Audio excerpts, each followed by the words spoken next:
Boys and girls, you are on the sidelines with the sideline guys. And today, people, today we live. And I'm joined by two Philly guys. I wasn't ready for this. I wasn't prepared to be outnumbered on my own show. But nonetheless, we've got our guy Zach from Philly, and of course, the infamous Lou Betya. How's it going, boys? What's good?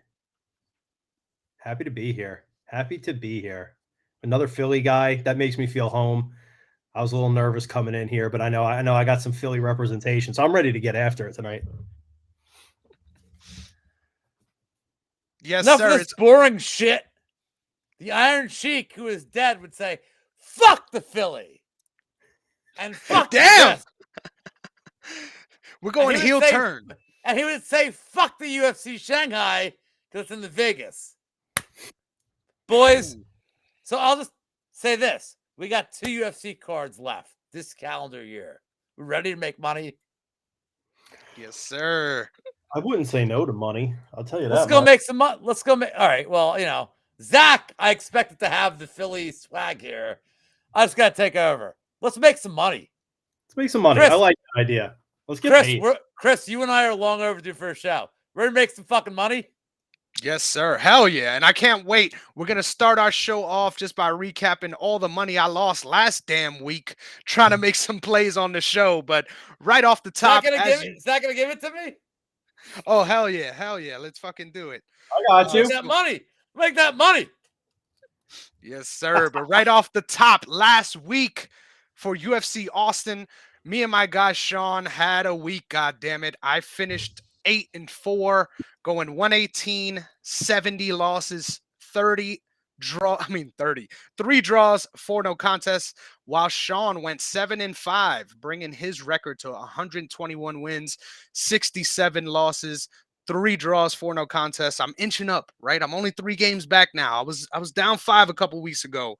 We're getting back, baby. But most importantly, on our Dynasty Squad recap, I went 4-0 and Sean went 2-4. It was a beautiful, beautiful night for my Dynasty team. Our current Dynasty record is 43 wins, 20 losses, and 2 draws, 1 no contest, while Sean is sitting at 38 wins, 28 losses, 1 draw, 1 no contest. So for all of you who are unacquainted on our Dynasty League, what we do every week is we pick 4 fighters. Eventually, we're going to have so many fighters on the damn roster, we're going to have to cut down the draft limit. But we pick 4 fighters every card, and we keep an eye on their career with the idea that no matter what happens, even if they get cut from the UFC, they're still on our Dynasty roster for life. And we will keep track of these numbers as we continue to go. Later on, when we're done previewing UFC Hellscape 5004, we're going to do a little fun mock Dynasty draft between us 3 as well. So looking forward to getting right into that. But most importantly, we got to start with this little Austin recap, right? Arman Saryukin did the damn thing against Benny Thrills, my guy. It hurt to see it happen, but I predicted it nonetheless. How did you guys feel about this main event, man? There's only so much you can say when Arman Sarukian marched through Beneil Dariush like he was an extra in Terminator. I mean, I feel fine about it. I think Arman is definitely I don't know if I would go as far as to say the future of the division, but he's definitely not somebody to be trifled with or taken lightly. And I think he got the job done in devastating fashion against Dariush. I think it's going to say more about Dariush going forward than it is about Sarukian. Couldn't agree with you more, man. I think it's such a weird situation because everyone's so quick to try to write off Beneil right after this loss. And it's like, man, he's facing one of the best up and comers in the division. He only looks old, right? I don't think he's old out there. I think he's always been a little foot slow, and I think his career isn't written off yet. But I'm not gonna lie, man, it really did hurt to see it happen that quickly, right? Especially after the loss that he had against Charles, man. Really deflating position to be in his career, and honestly, it could go either way from here, man, considering the way he's handled his losses in the past. I won't be surprised if he bounces back. But tough to have 2 in a row there, right, Lou? I mean, it hurt my bets on the overs. I'll say that much. It like really hurt my fucking parlays on the overs there. Look, how do you evaluate Benny's win streak going in?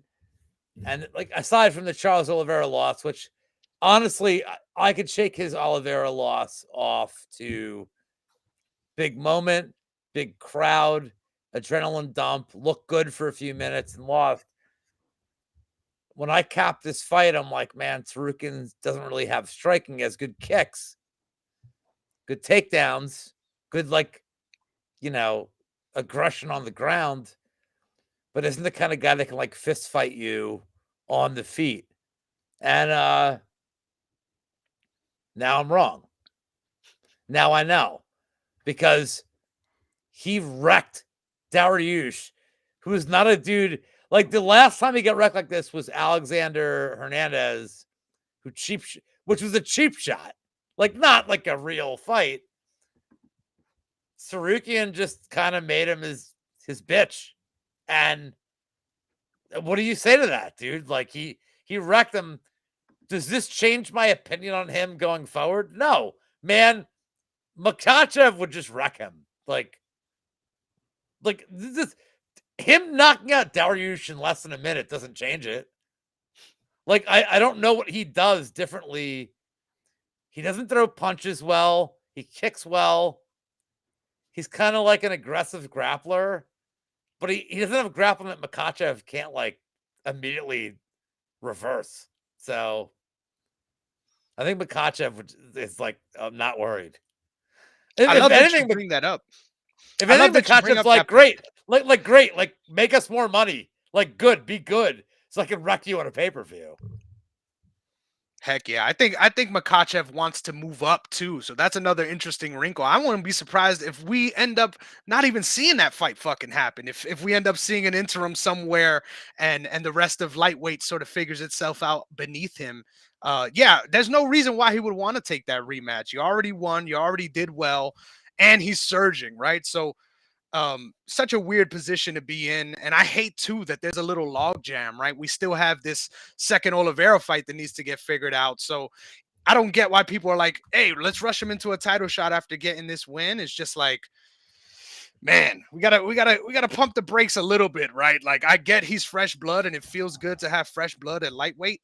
But man, we got time here. There's still a lot of guys that still need to get their lick early on, and a lot of things that need to play out for the division. But I like the way you're thinking, Lou. I feel like what I said previewing this fight was similar, man. I thought although Tsarukyan striking is very textbook, Beneil's ability to sort of create a brawl, I thought will really give him problems here. And obviously he didn't even get the chance to do that. I think it's longer exchanges like we would see in an Islam fight if they do rematch is going to be the real problem for Arman, because you could tell in a lot of his different fights that I watch back, man, once it comes to being in that fire for an extended period of time, he just either wants to find a way to get in on your legs or circle out. Zach, I didn't know your Twitter handle, but I'm just promoted the shit on Twitter right now. Did you? I have sources in the background putting us up on Instagram and eventually on Twitter as well. But I'm 46. I don't know how to do Instagram, but we're live on Twitter. I'm 33 and I'm not great at Instagram. But if you ever need to find me on a social media platform, just search John F. Kennedy and you'll find me eventually. Oh my God, that's like a fucking goat name. Like yes, sir. I didn't even get to mention it, man. Off the top, that's John F. Kennedy is goat level, babe. I just got a fucking head present. Babe! Nothing's more Philly than the John, right? Right? I mean, when lightning strikes, you got to go with it. Babe, this dude's name is John F. Kennedy. She just said, perfect. Tell her I said thank you. And tell her I said go Birds. Zach from Philly, my co-host on the show, says, thank you. Look at Lou just flirting on the live, man. By the time the show's over, John those F. pants are gonna be on the floor. No, man. John F. Kennedy deserved. John F. Kennedy deserves. That's an awesome fucking name. I'm Lou Betya. That was like 9 cents of my life. John F. Kennedy, legit name. Sometimes, even a broken clock is right twice a day. And that's probably the best thing I've ever done on social media was the handle. I haven't done anything good since. Well, you picked UFC Shanghai to pick that night, son.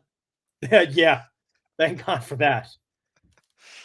Yes, sir. So back on UFC Austin, we got a murder to talk about, boys. God damn, Jalen Turner absolutely starching Bobby Green in round one. This one hurt the soul a little bit, not just because obviously feels good to root for my guy King, but damn, terrible fucking stoppage all ways around. Right? I've seen all the bullshit this week. Terrible in the very bad way. In the worst way. I don't know how Mario Yamasaki managed to embody Kerry Hatley like that for that moment to allow Bobby Green to almost be killed inside the cage. But boy, was that some interesting voodoo that happened there. I didn't know Kerry Hatley had those kind of vision problems like that. Dude, I'm used to the Herb Dean nails in the coffin. Like there's a couple nails that are acceptable, that are needed. One might even argue. But fuck, man, like that was one of the worst stoppages I've ever seen. Just pure. He had a money. For sure. He definitely bet on Turner for sure. But what's weird is he must have had Jalen Turner via murder stoppage in his parlay, the way he let that go on. I had a small play on Bobby Green, but I had said on my shows, and I hope people listened. He's a live bet guy. Just live bet him. So the best part is if you listen to me, you didn't lose a penny. But that was uncomfortable. And but instead of calling about the referee, instead of talking about Bobby Green, can we give credit to Jalen Turner for making weight after coming off the Hooker fight and looking like an asshole? He took this fight. He didn't want to take this fight. He lost the weight and he came in and he fucking wrecked the fuck. Dude. Can we give Jalen Turner the credit he deserves here? Because he's a fun fighter and dude, he's not at fault here. Mm-hmm. Kerry Hatley's an asshole, but Jalen Turner did. But Jalen Turner did, and I love Bobby Green, man. But Jalen Turner did what we love fighters to do, right? Right, Chris? Hell yeah, man! You couldn't ask for a more dominant knockout. And I agree, man. You can't fault the fighter. I hate that this is all the talk, but if we didn't talk about it, we fucking literally, it's like we're goddamn blind out there. A monumental bad stoppage, if you ask me. But I agree, man. That was a beautiful knockout. Really caught him in between the beats there. And honestly, what I expected. I kind of laid it out on the show. I just thought it was a bad matchup. And if everything looked right with the weight, it made sense that Jalen Turner should get the win here. But still feel tough for Bobby Green. I know they have a relationship too, man. Didn't look like Turner gave a shit about sending him to hell like that, though, in the moment. At the end of the day, I think Lou Betya said it best. Props to Jalen Turner for making weight on 9 days like that. And then after making the weight on 9 days notice, going in there and just handling business. He's obviously not at fault. You never want to be that guy who stops swinging before the referee steps in. And next thing you know, you catch an up kick on the side of your damn chin and you're looking up at the ceiling lights. You never want to be there. Jalen Turner did what he had to do. I think the fight went the way it was supposed to go. I love Bobby King Green as much as the next fight fan would, who's been watching this shit longer than he'd like to admit. But I don't think at this moment we're talking about a Bobby Green run to the top. The guy who was once on the UFC broadcasts introducing his fighting style as street, because he's been fighting in the UFC long enough that was a thing they did when he was first in the UFC. I don't think he's the guy who's going to beat Jalen the Tarantula Turner or anybody else who is climbing slowly to the top. I think that's, what else can you say about that moment? Kerry Hatley should be ashamed of himself. Jalen Turner should be proud of himself. And Bobby King Green, we love you regardless. We will always watch you fight. Couldn't say better myself, man. Tough break there, but I didn't even expect him to be on the run he's been in the last couple fights. So he's not in the worst spot. I'm sure he'll bounce back. But ladies and gentlemen, we've got a bantamweight Yoel Romero, Davidson Figueiredo, is in his rightful weight class and looking to reclaim his goddamn throne, man. I was impressed as hell by this performance, even though he wasn't able to get a finish, man. I thought he was really able to neutralize Rob Font and make him just scared enough of the damage coming back that he wasn't able to really get his offense going, man. How did you guys feel about Figgy at 135?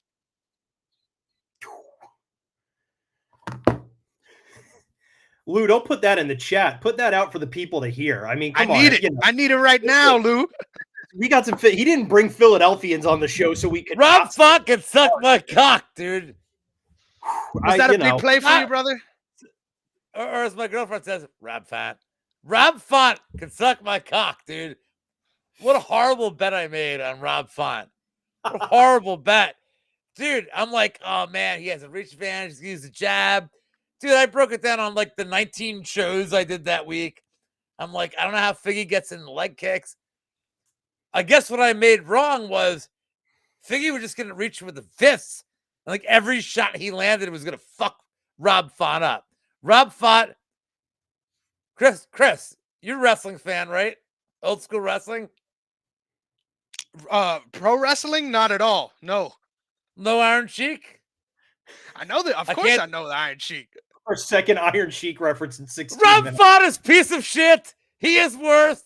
He's a piece of shit. He is motherfucker. He is motherfucker. Dude, everything Figgy threw landed and rocked Font, dude. I think Font maybe, look, man, I thought Font would use his jab. I didn't like Figgy moving up. I don't know how to evaluate it. I think Figgy looked really good at the weight class, not making a cut. And now I have to wonder, is Font just shot? Because everything that he hit Font with, like every punch, rocked. Like, it wasn't like a sparring match. Everything he landed rocked him. I think Font shot. I think Figgy looked really good at 135.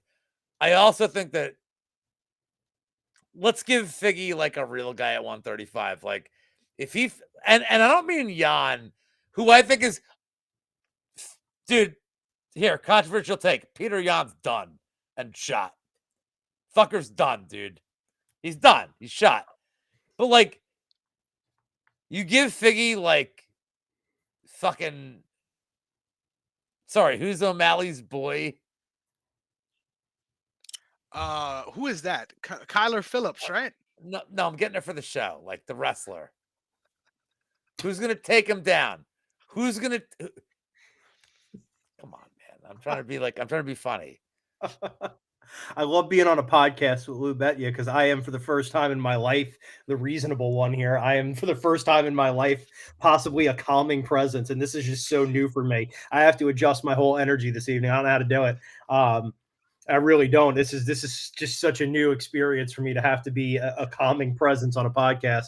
I think this fight. Look, I don't know if I'm ready to call it a day for Rob Font, but what was Font's ceiling before last Saturday, right? Rob Font was always going to be a gatekeeper at 135. He was always going to be a guy who'd fight you anytime, any place, and put on a best show.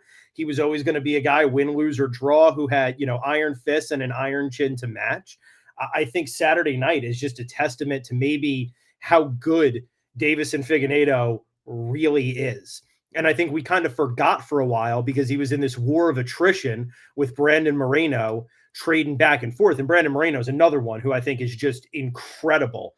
And Deiveson Figueiredo was cutting hard to get down to that division. So the lack of cut, the ability to cut off the cage, the ability to take Font's output away from him like that.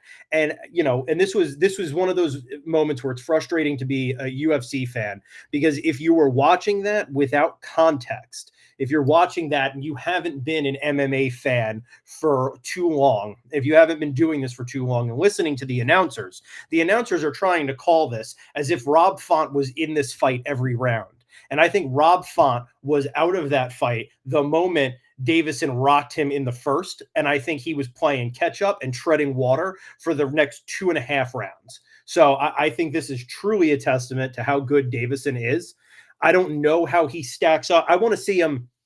I think it's too soon for Merab.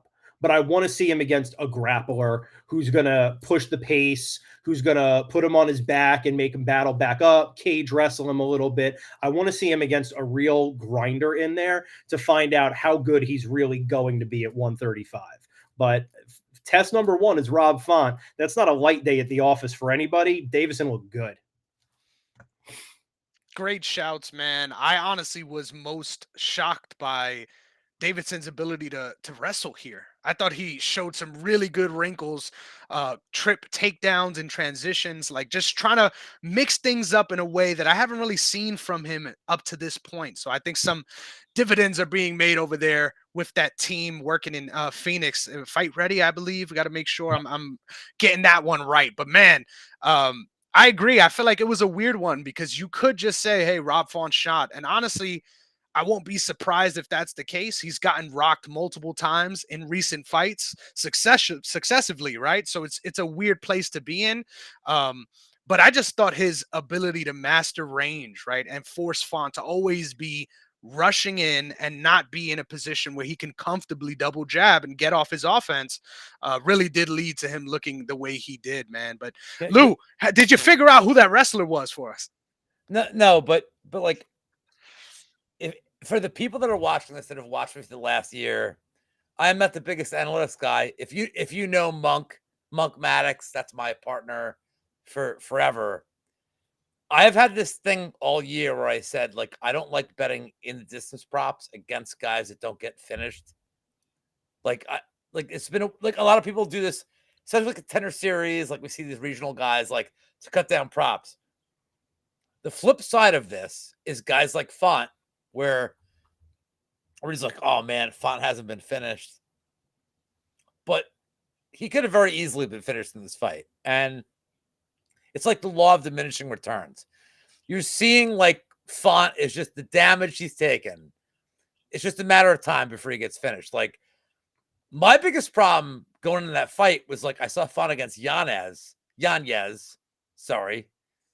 where Yanez to me is like not a great defensive anything, but is a dangerous striker. And I'm like, well, I think he's more dangerous than Figueiredo. But man, Font he's getting to the. I think the damage is catching up to him, and I think that the next guy, and I'm just going to say this to the viewers, the next guy Font faces, if he has any power, bet the opponent by KO, because he should have been KO'd twice in that fight, if not more. It's a credit to Figueiredo, but also I think Font is just the damage is starting to catch up to him. It is. He's starting to wear it, and Figueiredo looked great, like great. Mm-hmm. Yeah, it's such a weird place. How do you guys cap Figueiredo Jan? If Figueiredo's a dog, I'm max betting it. How do you guys cap that fight? Well, that's one hell of a fucking fight. Go ahead. How do you? Oh. Three. By the way, 3-round fight, not 5 rounds. That's an important wrinkle. Zach, who you going? 3-round fight. How do you cap it? After Saturday, I don't see any option other than to bet the boy Figgy D. I really don't. I don't see any other option. Just the way he looked on Saturday, the way he controlled the cage, the way he cut Font off and took away all his weapons and added some of his own.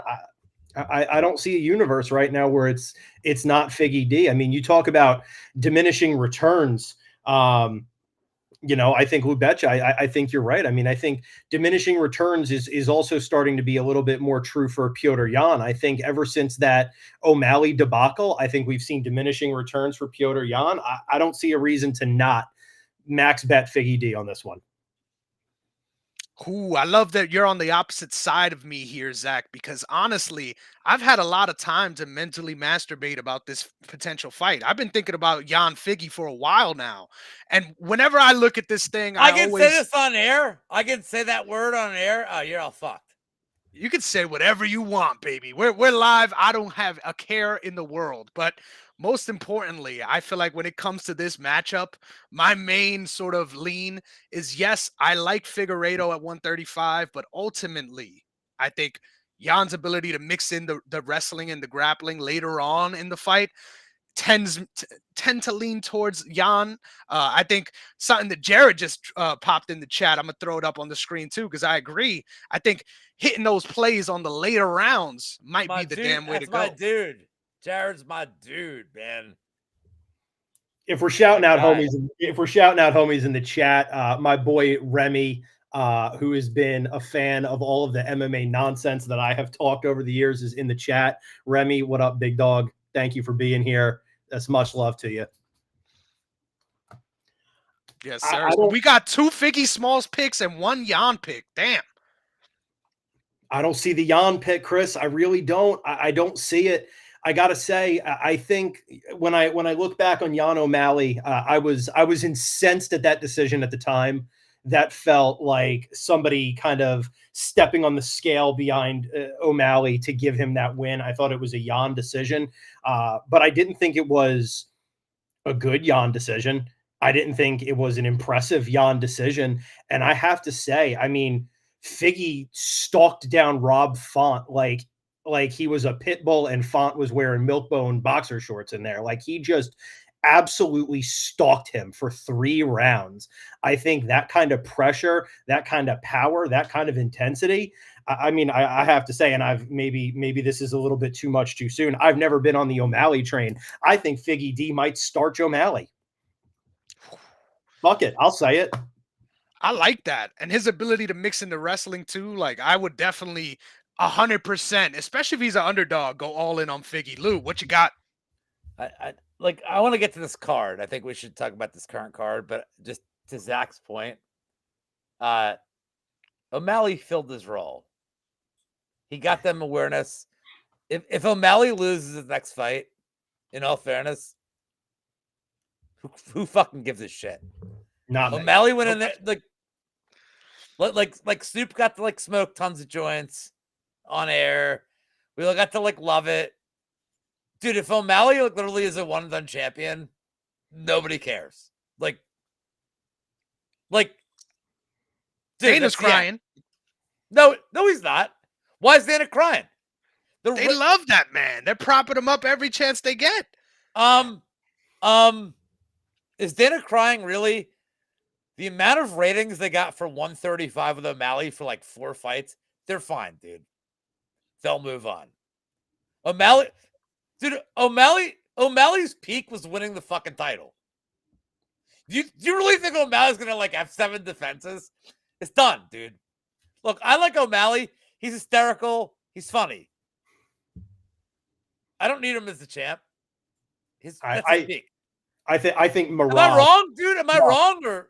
I don't think you're wrong. I think you're absolutely right. I mean, I think there's only so long, like a lot of guys in the UFC who have a shtick.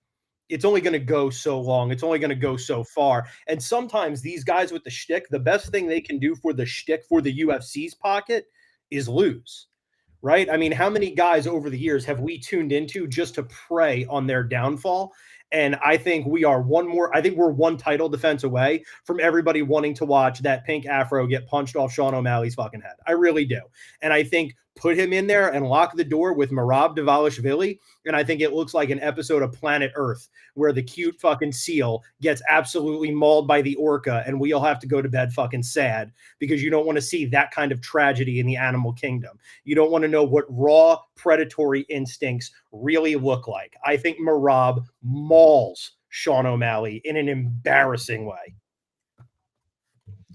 Great shouts, man. I think you could list off about 7 guys that'll probably maul O'Malley in that division at that top 15, and they made sure to match him up with the one guy that, hey, he might still fuck him up, but it'll be a different way, right? It'll be the way that, hey, maybe we're not fully expecting it to do. But I agree with you, Lou, goddammit. There's only 2 more people to speak on here before we move on, just because they burned me so fucking badly.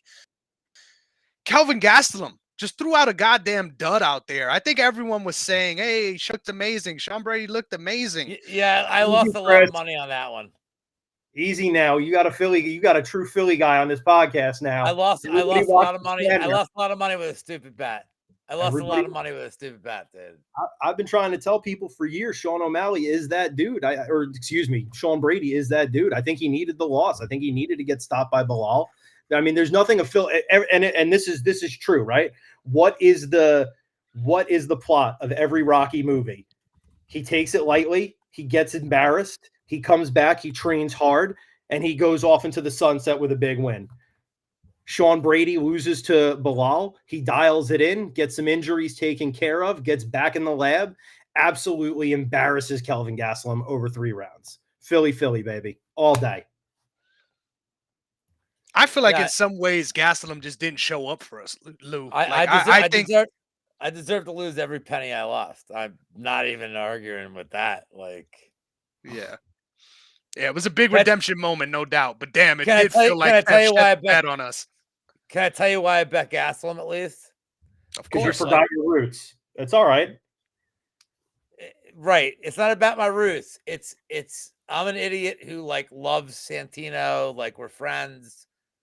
Like the Santino Franco and like the Levis and like I saw like Gastelum back to 170 and like looking good. I'm like, all right, Fight Ready made him like a legit. Like, and I know that Gastelum has that wrestling background and like is gonna be better on the feet. And what happened? He looked like a piece of shit, dude. Like Brady fucked him up. Now, I like Sean Brady, and I'm friends with Jake Noecker, so I know what happened at camp. Like they fractured, like, fucking Sabatini went to Langhorne, like that whole camp fractured. Like I know a lot of the ins and outs, like what happened. So I love that I was proven wrong. I lost money on this fight, and I hate losing money. But if I'm gonna lose money, dude, Brady fucked him up, and I'm happy to see it. And now he wants Jack Maddalena. No, he wants Ian Gary, doesn't he? No, he called out JDM, and no, Gary's not going to fight this dude but JDM's like a real legit cool fight that I think makes sense, and he'll fuck JDM up, dude. And I was happy to be wrong about Brady on this fight. Like I lost money because I thought that like Gastelum could keep it on the feet, and Brady just fucked him up, dude. Like that fight was, dude. Brady looked minus 800. He looked like fucking Bo Nickel. Like he looked like Bo Nickel in this fucking fight. So dude, if I'm gonna lose a bet, that's cool. I'm happy to be wrong. And he fucked him up. And I couldn't be like, dude, but now I know. Like that's how he responded off his one loss, man. Look, I looked at Bilal just tagging him, and I'm like, all right, if Gastelum is like in the best shape of his life down a weight class with cardio, he's gonna be fine here. And Gastelum couldn't do dick against him. Even in the stand-up, the limited stand-up they had, Brady was like bang, bang, bang. Like, dude, I lost. I'm super impressed. Yeah, that was one of the most dominant performances in recent memory, right? Like just a 3-round fight where there's no fucking doubt on who's winning this one. And he beat up friend of the MMA Engine channel, friend of the channel, Chris Curtis, who Gastelum beat. So if Brady wants to fight Chris Curtis, I'm sure the channel will sponsor him. We're happy. Friend of the MMA Engine, Chris Curtis. I was about to say, I think all this MMA math, right? All these affiliations, they're getting to you, Lou. What the fuck, man? We need some journalistic integrity in these picks. I've been calling out Chris Curtis to fight.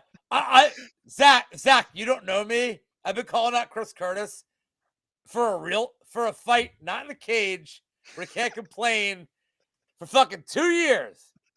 Fight me, street fight, film it. You've been calling out Chris the Action Man Curtis for a street fight? For 2 years. Huh. Well, if their presence in a cage, he will beat my ass in a cage fight, but he can't beat me in a real fight. Do you know why he can't? A, I'm trained, and B, he's such a bitch. He'll complain about the plane ride wasn't okay here and whatever. Yes, part of it. Come on, dude, it's gimmick, obviously. 100%. Hey, I'm not listen, Lou Betya, I'm not gonna call out a gimmick. And you know what? If Chris Curtis makes his way out to Philly and you guys are about to get after it, I guarantee you, I'll promote it to the point he'll make more money fighting me than all these. Oh man, I lost money getting headbutted because there won't be no rules in this fight. He ain't gonna lose no money on a headbutt in a fight with Lou Betya. He gonna make all the money, and he'll beat me, and he'll be happy. Let's do it. Let's do Rumble on South Passyunk, 9th and Passyunk. Let's get to the square. Let's, schoolyard rules, flagpole, 3:00. Listen, if Chris Curtis comes out to Philly to fight Lou Betya, I'll promote the fucking thing. I'll promote it pro bono. I don't give a fuck. Calling it for 2 years, bitch. Listen, I'll show up. I'll watch that. Mushroom Nose, Mushroom, fan of mine, fan of the channel. Mushroom, have I been calling? Here you go, Zach. You ask Mushroom. Have I been calling this piece of shit out for 2 years? Yes. Mushroom, I have been calling him out. I have been calling him out for 2 years, Zach. I've been calling his ass out. Friend of the channel. I don't doubt you. I love it. I say get to 9th and Passyunk. South Philly rules. We can make it happen. Zach, I fucking love it. Zach, you're cut, but you are not 170 of twisted steel and sex appeal like this motherfucker. I haven't seen 170 in. Oh boy. Well, let's not go down that road. I don't want to depress myself at 10 o'clock. Chris, is your cam? Chris, yeah, is your cam working? Oh, 100%. Am I not on here? No, I'm just making sure because usually when I do this, it breaks the fucking internet. Oh yeah, it's way too slow. There's not enough room. The raw sexuality that is Lou Betya. Yeah, I'm not trying to swole the fucking shit. Can we get to this card? Yeah, 100%. I just need to get this up there. Shout out to Shroom. Yes. Thank you. It is verified. 2 years of it bitching out. It is verified. Hey, we need a bully beatdown. He doesn't want a cup of coffee in the big time. Cup of coffee in the big time. So, speaking of regional guys, I saw on Jiu-Jitsu guy Tom DeBlas had on his Instagram that they're talking about bringing back Bully Beatdown with Tom hosting it. I don't know. Maybe Lou Betya, Chris Curtis kick off a little Bully Beatdown, go over the bridge to Jersey to Tom DeBlas's gym, Ocean County BJJ, get after it a little bit. Maybe fight in the alley so that Lou Betya can incorporate all of the tools of his trade that he's got in the tank there. I don't know. I'll turn up for that. I got nothing going on. Let's do it. Bitch, I'm 46. I don't need to prove nothing. I'll wreck anybody in an alley that wants to go to the bar with me. And that's all we need to fucking see. Now, most importantly, let's move on to UFC Hellscape 5004. We got Song Yadong going up against motherfucking Chris Gutierrez in the main event. We're going to start at the bottom and work our way to top, gentlemen. Our first fight of the night, we have Rayan Dos Santos, a minus 155 favorite, going up against Talita Alencar at plus 145. Lou, I'll let you take the reins since you're so fucking eager. How you feeling about our first fight of the night? Okay, so one of my responsibilities, I don't know Zach, and Zach's never watched my content. Chris, you know me. So one of the things that no joke, I pride myself on the fact that I tell my audience, like, to make money is to, like, just not fucking bet fights. Don't bet this fucking fight. There's no mathematical edge here. Alencar looked fucking shitty on Contender Series. I had a bet on her, and then that third round where she like died, I was very fortunate to get a fucking push when she got 10-8'd. Dos Santos is shit. Alencar has like one element to her game that's takedowns and no cardio. Just so we're on the East Coast, right? We are. So this fight night starts at 7. Pretend the fight night starts at 7:30. Do not bet this fight. There's no edge mathematically. It's either Alencar by like meme sub early, or maybe Dos Santos takes over. But like, there's not enough data points here on Alencar, man, that she's gonna get finished. Like, just lay off this fight, dude. I'll pick Alan Carr. But like, dude, do not bet this fucking fight. Alan Carr via women's math. Zach, If you're who you gonna got? bet How Alan you Carr, feeling? by the way, Alan Carr, don't bet Alan Carr. Alan Carr 1-2 on your book. Just get the plus 190 or plus 200. Because she can't win. I just think if she wins, it's gotta be by like meme sub. Yeah, Chris, when we were talking earlier and you said we were going to start at the bottom of the card, I didn't know you meant this far at the bottom of the card. We're going But deep. I did, follow the Lou Betya playbook and try to do a little MMA math, and I came up with the same conclusion. I guess if you're listening and you're thinking, I'm a Chris Curtis fan, so I'll never listen to anything Lou Betya says, and I'm gonna bet this fight. The worst. I would probably bet Dos Santos for the sole reason that I think Alan Carr's cardio sucks. And I think if there's one truth in MMA, right, it is that you get better at fighting by fighting. I think that Dos Santos has not necessarily a great resume, but a resume to speak of, a 14-6 record. That means she stepped into the cage 20 times. That means she knows what round 1 feels like. She knows what round 2 feels like. She knows what round 3 feels like. And she's not going to gas out at 4 minutes and 30 seconds of round number 1 and then try to play defense. For that reason, I would lean, if you had to bet this, and I will agree. And it might be for the last time tonight that I agree with Lou Betya. It might not. I don't know. But if I'm going to agree with Lou Betya about fucking anything, it is do not bet this fucking fight. Just walk away. Go get yourself some boneless buffalo wings and a pizza pie and set everything up. Crack open a soda pop. Leave this one alone. Step away. I love the takes, guys. I agree. I'm going Dos Santos, but honestly, bro, I couldn't be bothered any longer. So we're not going to be bothered either. Next up, we've got the Japanese wonder, Tatsuro Taira, going up against Carlos Hernandez. Zach, I'm throwing to you early and often. How you feeling about this flyweight matchup? I have to say, when I did my research on this card very quickly, not to pull back the curtain too much on the sideline, guys, but I received the call up at, somewhere around 4:00 this afternoon to get here today. And I had to do a little bit of real work to pay the bills, had to get over to North Star MMA and get punched in the face a little bit. So my research was lacking, but I think most of this card looks a little bit even down the line. I think there's some arguments to be made on a lot of fights going one or the other way. This is the only one that I feel like this is the lock, and the lock is Tatsuro. I think Tatsuro is going in there with somebody he is meant to beat. I think he's been on a little bit of a heater lately. I think the UFC sees him getting a little bit of traction. I think they want to feed him one more nobody before he starts getting some names in his roster. I'm thinking Tatsuro is the lock of the night to make. And shout out to my boy Mike S in the chat as well. Schmitty, good to see you, brother, as always. I love it. I'm going to be honest, man. I agree with you. I think this is the parlay piece, right? This is the parlay piece of the card. I like me some Tyra, and I'm hoping to get him in Dynasty. We'll see how that one plays out. But Lou, how you feeling about this matchup? Yeah, I can't disagree. And it's weird that this line is so wide.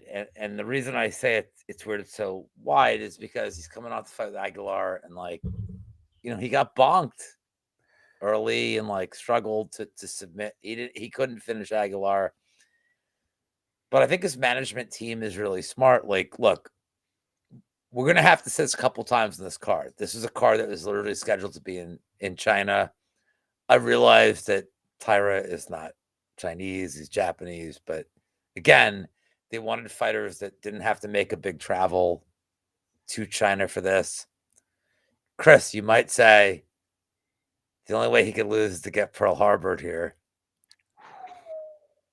Well, we talked about it. Come on, man. I love it. There's no canceling here, bro. Just we'll see. We talked about fire. that. I'm not worried. We talked about that. Well, no, I'm doing Gorilla Monsoon. Pearl Harbor job. The only way he get Pearl Harbor jobbed here. I I think they set Tyra up here. Like, dude, Aguilar is a fucking tough motherfucker, man. And he survived and he bombed Tyra. So look, they're getting Carlos off this Bondar, and Bondar stinks, man. Like, look, man, I like Bondar in terms of like he's great to bet unders with. He stinks. But Carlos Hernandez, I think, they're overpricing him here, they're overvaluing here. And like, what did Nascimento do to Carlos Hernandez? Like immediately just like fucking wrapped his neck and tried to, and Tyra's team, look, man, he's managed well. They're putting him against a guy where like they know Tyra can just wrap his neck. I think Tyra's sub it's plus 175. It's fine. If you want to be safer in the distance for Tyra is like minus 120. If he just ground and pounds him, don't get greedy. Like minus 120 is good. And it'd be, and by the way, you know what I'm telling you, just taking the distance, not the sub. Because I've had 2 losses this year with the Russians. There's like Vulcan. I know he's Swiss. I can't remember the other guy. We're like close enough. I'm like, oh, round 1 KO, and they got their first submissions ever in the UFC. Dude, Vulcan sub round 1 was like plus 1200. I'm like, fuck me. Like, just take the round 1 with Tyra. Because Tyra's hands, dude. Have you watched Tyra's boxing, Chris? What do you guys think of Tyra's boxing? I'm just asking before I say my next point. I think it's very rote. I don't think he's good at once he gets into those longer exchanges. But I think like Arman, if you look at it, it looks right? Zach, what do you think of Tyra's boxing? I'm just curious before I say what I got to say.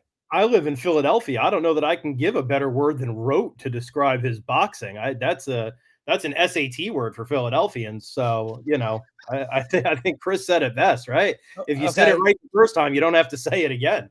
So I'm going to explain what I think of Tyra's boxing that you guys didn't say. So it's weird to compare him to Bo Nickel, but what I want to say about guys like Bo Nickel is that when you've been wrestling your whole life and your whole life is spent on grip strength and wrestling, even if you have rudimentary striking, getting hit by your hands is like getting hit by an anvil. Like Bo Nickel has very rudimentary striking. If he hits a glancing blow, you're going to die. And Tyra is a guy who his whole career is just his hands. Look at Tyra's fucking hands, dude. Like just look at his hands, like on all these weigh-ins, measurements, whatever. His hands are like bricks. So even if his striking isn't great, it takes one glancing blow to die. This is why I never want to bet Tyra's sub. I think his hands are improving. He's young. His boxing's decent. Like that Aguilar fight, Aguilar rocks him. What does he do? He fucking ties him up like a pretzel. I'm not sure Carlos Hernandez has the striking power to make like Tyra scared. But I think coming off his last fight, he's going to have a pronounced thing on the ground. I also think Tyra is not going to fuck around. Like if he gets mount, like he did against Aguilar and like didn't really go for it, I think he may just pound them out. So I'm not so willing to pick a method in this fight. And the distance is minus 120. That's a good price, dude. Let's go Tyra. But you understand with the comparison with Bo Nickel, like these dudes, the striking's rudimentary, but my God, their hands are fucking strong. Yeah, that grappler strength is just a little different, guys. But next up, we've got the egg herself, Stephanie Egger, going up against Luana Santos. I'll lead the dance on this one. I think this is another fight, right? Where if we're steering clear, we're steering clear. I don't really feel good about either of these ladies in this scenario. But I will say, I think taking the more fluid fighter in a situation like this always, in my opinion, is the right way to go. I like Stephanie Egger, but I think Luana Santos should be able to get it done, especially if she could keep things a little more at range. I'm going to throw to you, Lou. How you feeling about women's MMA part 2? So I like Egger here, but I'm just going to tell you right now, don't bet Egger. The under 2.5 is a way better price than Egger as this line's dipping. It's plus 120 on Bet Parks. Zach, you ever use Bet Parks? It's a good book, dude. I have not used Bet Parts, but maybe I should. Bet Parks is a good book, dude. Write that down here. Oh, Bet Parks is great for us. It's plus 120 for the under. It's like this line on Egger has come down to plus 115 range. I mean, how does Egger win or lose? Meme shit. Like, I don't think Egger's good. I think Egger's good against bums like Eileen Perez, who is literally like the fucking worst. Everybody's like, oh man, that win's aging well. No, dude, Eileen Perez fucking sucks, dude.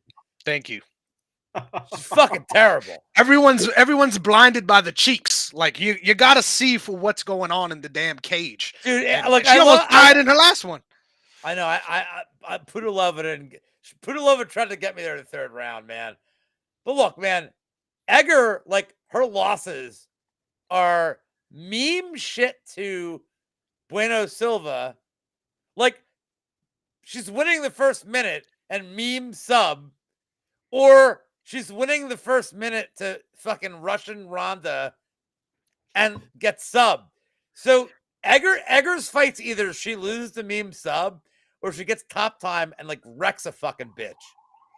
So how does this fight go to decision? It goes to decision if it's 15-minute stand up and Luana Santos isn't landing bombs. Well, okay. Well, for an under 2.5 that is plus money, I don't see that happening at 50% of the time. Like, it's either, if this fight hits the ground, either Egger did something fucking dumb and taps, or she's dominating Santos. This under 2.5 being plus money is and I hate betting fights like this in general. This is the best value bet on the card. There is no, like, if this fight goes distance, so be it. But to be plus money, and we're going to get to Mel Costa and Garcia later. And I had under 1.5 at plus 135, which I was like last week, where I'm like, this is the greatest value I've ever seen. This is pretty close, dude. Like under 2.5 at plus 105 in this fight is the best value bet you're going to get. Lock it in now. I hear the man. You hear him too. And by the way, Stephanie Egger kind of looks like Nicole Eggert. Names are the same. They're kind of Charles in charge of all days and the nights. Right. So, yeah. But for a side for the show, Egger. Oh, and last thing before I pass it off to Zach from Philly and back to you. This is at 135. This is Egger's natural weight class. Like, so Santos is going up. It's important. That's why I love the under even more, dude. Like, either Egger fucks up or Santos is like, oh shit, I'm outpowered. Great shouts. Go ahead, Zach. You know, let me only say, and the things that I could say about Edgar Santos could fill a very short brochure. It could fill up a really, really narrow pamphlet of the things I could say about this fight. The only thing I'll say is every now and again, and if you look at Egger, and I'm not disagreeing with Lou Betya, but if you look at Egger, she's got half her wins by submission, half her loss by submission. Look at Santos, half her wins are by submission. So every now and again, the stars align in the worst possible way, where you will get two submission proficient fighters who decide in no uncertain terms that they do not want to grapple with each other, and they'll do the 3-minute or the 3-round, 5-minute a round patty cake, waiting for the other one to take a bad shot first, waiting for the other one to leave a neck exposed first, waiting for the opportunity to sprawl, and they'll run out of 15 minutes. And at the end of the 15 minutes, you've watched nothing happen. And that's the only reason I would worry about the under on the rounds there. I think Lou Betya's read is the correct one. I just want to, look, I scare because I care. And anybody listening to this who's thinking Lou is dialed in, I'm listening to Lou, I don't blame you.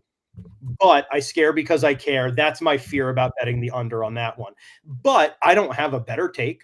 I don't have anything else to add to this. So fuck it. Bet the under. I don't know. Seems good to me. Seems logical to me. Dude, so many different ways to consider this thing, but honestly, betting unders in women's MMA specifically, something just doesn't sit right with me, man. Something just doesn't sit right. But I like the way you're thinking, Lou. Next up, we've got a rerun, a fight we were supposed to see last week. Got Steve Garcia, best number I could find, plus 225, going up of Melquizael Costa at minus 270. Hey, last week I said it to anyone that would listen. I'm going Steve Garcia as confident as I possibly can, just because I like the number, and then B, I think he's actually pretty good for the weight class. I don't really honestly get the hype here and the line, but after the injury or the sickness or whatever you want to call it, I'm a little more hesitant, right? I think for the sake of the show, I can't just go back on my pick. It was a weight cut illness, just so you know. And hey, weight cut again next week. Like it doesn't feel good ever. Just so you know, it was Steve Garcia had a weight cut, like just to give full transparency, he had a weight cut illness. Great shout, great shout. I think that's something to keep an eye on. Couldn't make that last dump.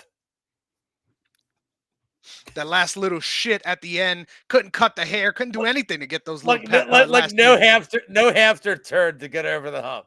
You reach a point. Sometimes the body just decides it's done losing weight. It does happen.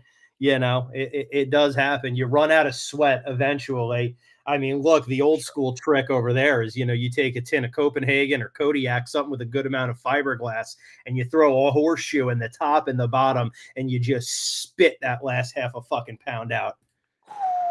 That sounds intense. Chris. I ain't signing myself up. I'm just saying.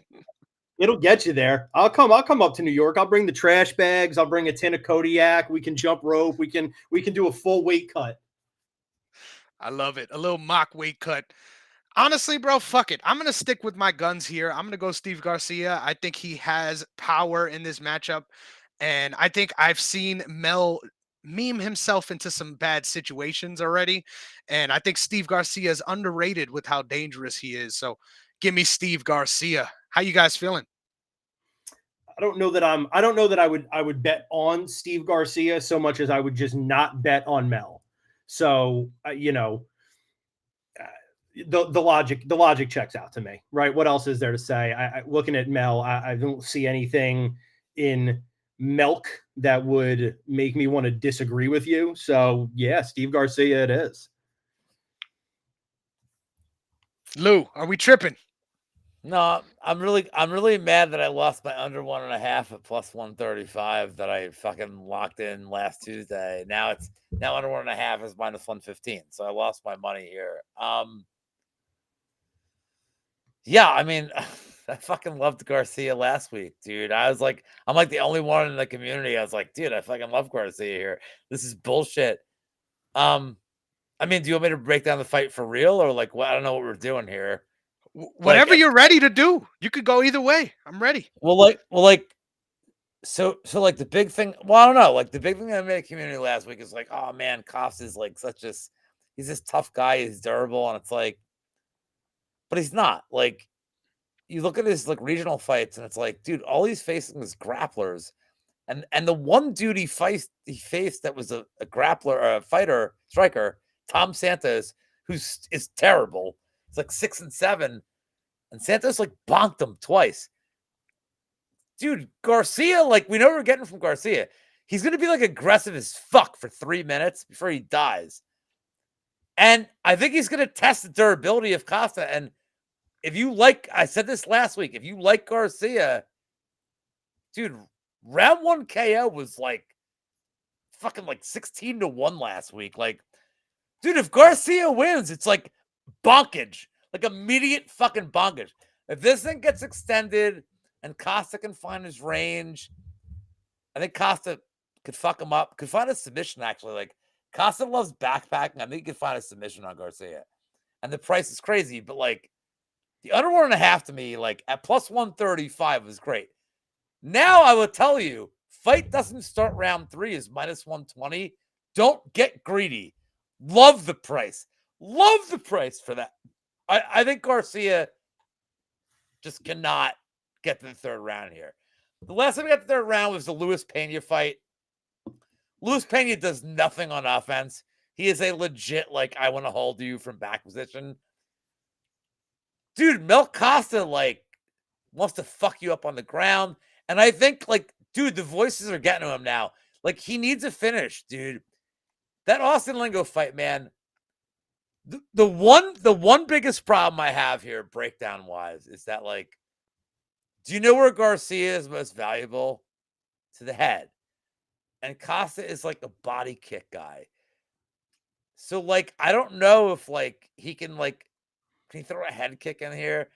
But if he doesn't, like, dude, that's what I'm saying is, like, the easiest way to get to Garcia is, like, headshots. Where he's so, dude, like, Charlie Oliveira, like, just headshotted this guy and, like, knocked him down. So if he's not going to do that, but Garcia could, like, bonk him and then, like, gilly him. Like Cody Brothers style. I still think fight doesn't start round 3 is the best bet. But I'm with you, Chris, man. Let's fucking go. Bonk Lord Steve Garcia. Let's go. The only surviving good fighter out of that team in Albuquerque. Hold on. Last thing for anybody that's watching this to bet. Don't bet it yet. If you like Steve Garcia, this line's only going to trend toward Costa. Like, you might get Garcia at like plus 240 by the end of the week.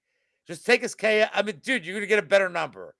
So if you like Garcia, if you're watching this and you like Costa, bet him now or parlay him now. If you like Garcia, just wait. It's only going to get better for the Garcia side, like Reed was.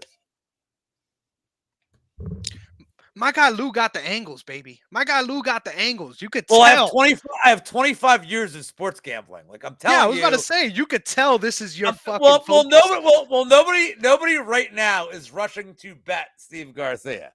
So if you like Garcia, just wait. I have a foolproof way. By God, Garcia. I have a foolproof way, and I hesitated to pull it out on this podcast. You're new friends, but I consider you good friends. But if you want to do a really great night of MMA gambling, you really want to bring home the money, follow me and figure out who I'm betting on and then bet the fucking opposite. Because I have been a fan of this sport since its inception. I've watched more of this than any other sport. I should have a really great read on everything. I can always show my math with my picks, and it fucking doesn't matter. I'm just bet the opposite of who I bet. I am like kryptonite. That's why I won't bet fighters that I like anymore. If I really care about a fighter's career, if I met them at one point, if they train, I just won't fucking bet them. I don't say. I bet on Cowboy Cerrone one time, and he got poster showed, and I never fucking forgave myself for it. Zach, you're just like my co-host Sean, just the fucking kiss of death in the flesh. Go ahead. In all fairness, Cerrone and Felder had the greatest moment on It's Always Sunny ever, so that's fine.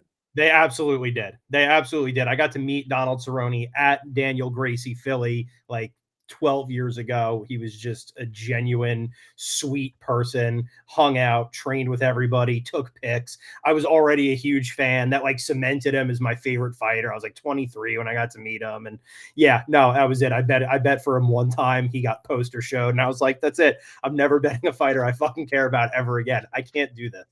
It's not like betting a football team or a basketball team where there's like 5 guys and they've all got each other. Like, you know, your favorite fighter after getting knocked the fuck out is sitting in the back, holding his teeth in his hands, sweat and blood everywhere by himself. Like, I can't do it. I can't do it to people I care about. I care too much. I won't do it. I feel you, brother. I think that we've all had those moments, and nothing hurts more than suddenly it feels like it's your fucking fault too, right? Like, you already feel like shit, but now it's my fault on top of it. Yeah, rough times. But hey, I'm gonna follow you just for that fade, man. I was already following, but goddamn, I can't wait. Yeah. Send those picks. We need them. Definitely fade my MMA picks. It's a surefire way to win fucking money.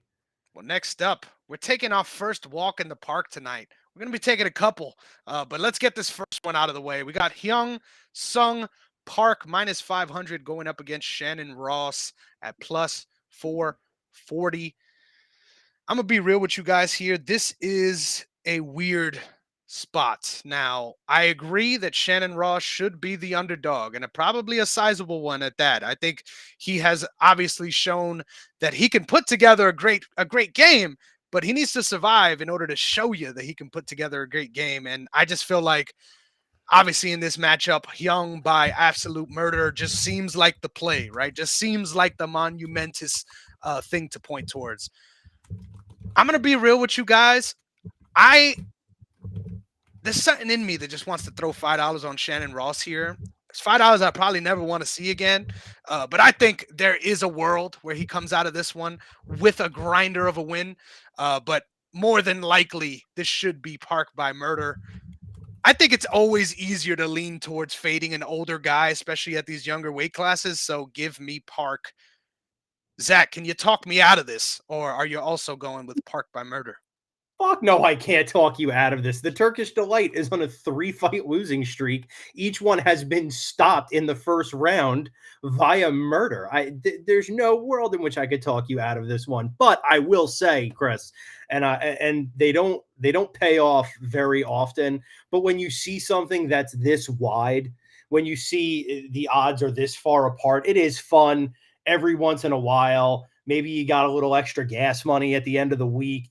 Just fucking throw it in there and see what happens, because this is, without question, the most heartbreaking sport to watch. This is the easiest way to connect to an athlete and watch them rise through the ranks and look untouchable, only to have them be completely derailed by somebody that should have been a light night for them. So that's a fun thing to do. It's a great way to get invested in a fight that should otherwise be stoppage via murder. But no, the Turkish Delight lost the Contender Series. After losing on the Contender Series, somehow managed to get knocked out twice in the UFC and is now fighting somebody who has not tasted defeat yet. No, I don't see a world in which the Turkish Delight is the play here. I love that you're leaning on the nicknames there. You're getting me all hot and bothered over here. Lou, how you feeling about these flyweights? Yeah, I mean, what's my job? How to teach you how to bet on this fight? Like, hell yeah. Hell yeah. So look, Ross stinks. I mean, everything Zach said, yeah, he stinks. Ross is fucking terrible. But in the distance for a fucking guy that's a meme, I'm not sure that Hyun Sung Park is like a real fighter, by the way. Like, this is an AI guy they like fucking made up to fight this.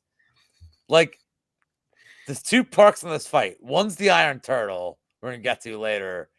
Like, my brain can't handle like two fucking Parks. This is a made up shit. So you look at how to bet this, and it's like, all right. So if you want to lay, so I'm gonna give you two ways to bet this.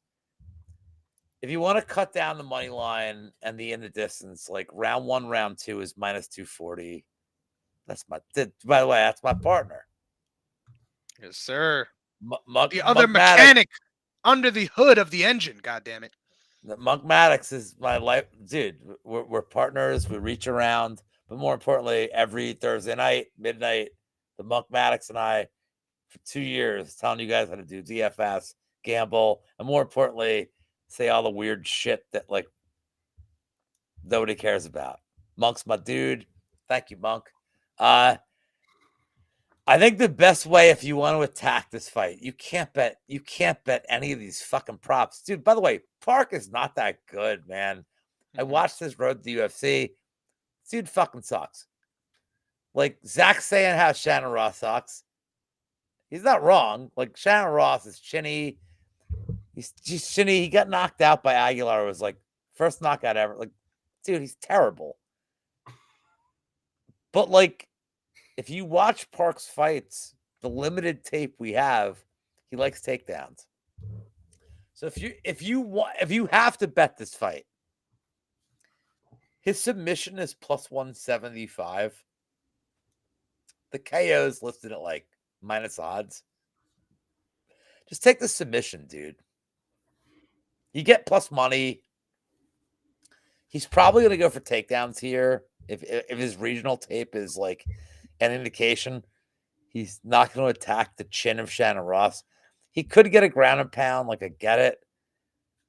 But like you're getting no, I'm saying is if you want value on a bet here, I'm not telling you how it plays out. If you want value on a bet, the subs plus 175, he hunts for a lot of chokes, like on his regional tape. That's probably the way to go. Or just don't bet this fucking fight, dude. Like, or if you want to be like fucking ballsy, just fucking bet the overs, man. Like, what over 1.5 is what here? It's like I think that. By the way, That's actually a play. Yeah, I think I might go with that. That's a great shout. Dude, over 1.5 here is plus 160. And I'm just saying, like, from a value standpoint, it's over 1.5 plus 160 with a guy we know nothing about against a guy who is chinny, but he's facing a guy who's like not a knockout guy. Like, so what if this fight stays on the feet for a round and Park, who's really not a good striker, this thing goes to the second round? I'm just saying plus 160 is not horrible. Like, I'm just saying for your Vox Pop, for the unwashed masses that watch your show, Chris, I'm trying to give you like a way to attack it. I think round 1, round 2, Park at minus 220 is probably like solid, but it's not fun. I think his sub at plus 175 is great. But over 1.5 at plus 160 is like, I kind of think there's value here. He's not a striker. So just don't bet this fucking fight, dude. If you Great, feel great shouts. I was about to say, yeah, I'm stepping away because I don't want to have that feeling of goddamn, this was fucking dumb. Like no matter what happens here, I feel like if I do bet, that's how I'm gonna end up feeling once this fight is over. But great shouts, man. I couldn't agree with you more. When it comes to Park, it's just we expect you to get a murder, but can you even deliver? Right? That's the question here. But just like that, I think we move on to a fight that I'm actually pretty interested in. We've got Kenan Song at plus 135 going up against Kevin Juicy Juice. I'm going to be real here, you guys. I love me some Kevin Juice from his debut. I thought he looked like a really put together fighter. There's nothing that I enjoy watching more from a prospect than someone that clearly has a path, right? They clearly have these certain markers they want to meet in a fight that shows them, hey, I can get an advantage here. And I just love the way he attacks in the clinch, attacks for takedowns. I'm a little nervous about the stand-up in this fight. I'm going to be real. I think the lines are where they are because Kenan Song hits like a damn Mack truck. And I could definitely see Juice getting into some trouble if he isn't having an easy time in the clinch. But I just think from what I saw from Juice in his debut in the UFC, I just think he looks like a promising fighter out of CKB, someone that isn't really their style, which I'm going to be real. If you're not a super athlete, which we don't have any evidence that he is yet, if you're not a super athlete and you're fighting out of CKB, kind of side-eyeing you a little bit. I'm going to be honest. There's still a lot that needs to be determined on whether that's a great camp or not. Song might knock this dude out. I think that's a great point. I might consider the under here. I'm pulling my Lou Betya here. Consider the under, but I'm going to go with Kevin Juice. Lou, I hope I didn't steal your thunder. How do you feel about this welterweight matchup? I already bet Song. I got him at 135. The line's already moving against me. Juice stinks, dude. Sorry to disagree on your own program, on the Uncle Hogram program. But Juice is terrible, dude. And let me just give you some facts here. So this will be Juice's first fight not in Australia, like in his career. Dude, they set him up against Crosby. Like, Kiefer Crosby's so bad, dude. Like, dude, City Kickboxing, and it's not just this fight. They just fucking set their dudes up. And like that's not an insult. Like, dude, they're trying to help their Smart. gym and it's great revenue for the UFC. Dude, this guy stinks. And when I broke this fight down originally, I'm like, well, why wasn't this fight on UFC France, where he's from? Like, if you want to highlight a guy, it should have been the Juice should have fought on the France card, which is like 2 months before it. And it's because he stinks, dude. It's because he's not even good enough. Because and listen, narrative wise, if he was good enough to fight on that France card, they'd have given him a fucking setup fight. They would have. They'd have given him a fucking bum fight. Instead, they waited till they were in Australia. They gave him Kiefer Crosby, who offered like legit no resistance to the striking, the takedowns, nothing. Like, was terrible. This line is so fucking stupid and disrespectful. Kenan Song, I feel like you fuckers, not you two. Well, maybe you, Zach. I don't know. No, but fair. Be fair. I'm just trying to fight for the sake of the entertainment. But like, dude, every bet I've made on Kenan Song's won. Like, he barely lost to fucking Ian Gary. He knocked this fucking fraud down, and I had a bag on him against Bedoya, and he fucking kicked his ass, dude. Like, Kenan Song's a good striker. So if this fight is 15 minutes on the feet, Song's winning at 30-27. It's not even close. And his takedown defense is like, dude, he has like 9 out of 12 takedowns against way better guys than fucking Juicy. My boy Juicy. This is like this line is flipped wrong. And the money is coming in. Dude, I got him at plus 135. Dude, Song should be the favorite here. Don't overthink it, man. He's a way better fighter, fought better competition, has takedown defense. Jusay's striking is fucking shit, dude. He literally beat up like a guy I could kick his ass, and I'm 46, dude. Another guy on Lou's radar. Shit, we got to set up that match too. You can make a UFC run at this point. I see no other way. I'm ready to invest in Lou, getting a full camp. I'm ready to come up there and help out with the weight cut. I'm ready, Lou. Lou Betya. But dude, I don't need to, again. Look, I'm old as shit and I'm out of shape, and I'm not worse than plus 280 against Jusay. This dude's not good. He's not like a real fighter, man. He's not a real fighter. Time will tell. Time will tell. You know who my boy, Chris? You know who my boy is? Do you know like my real life boy is? Eugene Behrman? Camp? No, Algio. Because the guy that trained Algio is like my real life fucking friend. And they're like, fight us in the gym, and I'm like, no, I don't want to die. But like, I'm like plus 1,200 against Algio right now.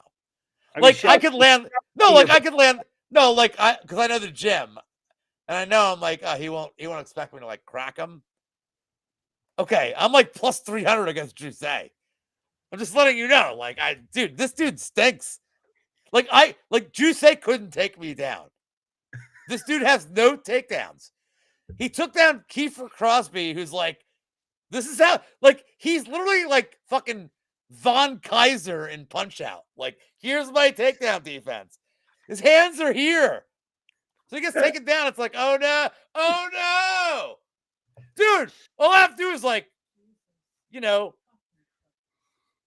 keep my hands here. My girlfriend's gonna lose her mind. She's like, fucking Christ. And I'm like, I don't know. Is she mad at me for being loud? I don't know. But I'm like, all I have to do is this. And it's like, oh, you can't take me down. Kiefer Crosby fucking sucks, dude. Easy mode. I love how we're spending so much time on a fight where we can unanimously agree both of these guys are probably cheeks, but okay. Booty cheeks. Can I say booty cheek? Am I allowed to You say could booty cheeks on air? You called out Chris Curtis for a fight in Philadelphia. You can say booty cheeks. say I booty assume. cheeks? does whatever he Okay, wants. okay. So before I pass you guys on, dude, they gave him the opening card on the Australian card on a fight where, what the fuck was that asshole's name? Charlie against Blood Diamond. Like, dude, Oh yeah. Blood Want to hear Diamond something funny? against I picked Blood Diamond in that fight, bro. Fucking kill me. Yeah, fucking crucify me right now. They gave Blood Diamond like the third. It was against Charlie, whatever, from CFFC. I can't remember his fucking name, but they gave them the third from the bottom prelim card. That's how much they regarded this Kiefer Crosby against Guy from City Kickboxing fight. That's how much they think he sucks. And now he's facing like an actual veteran. This is like, dude, it's crazy. Like, the line's so stupid. So Kenan Song, if you guys want to make it better, Kenan Song decision. We got 1-1, Zach. You got to break the tie somehow. How you feeling about this one? Jesus Christ, I could say more, but what more could I say? First and foremost, I'm getting the inside scoop from some experts here on the phone. So shout out to the boy Timbo Slice, Roxborough's finest MMA stud in his own right.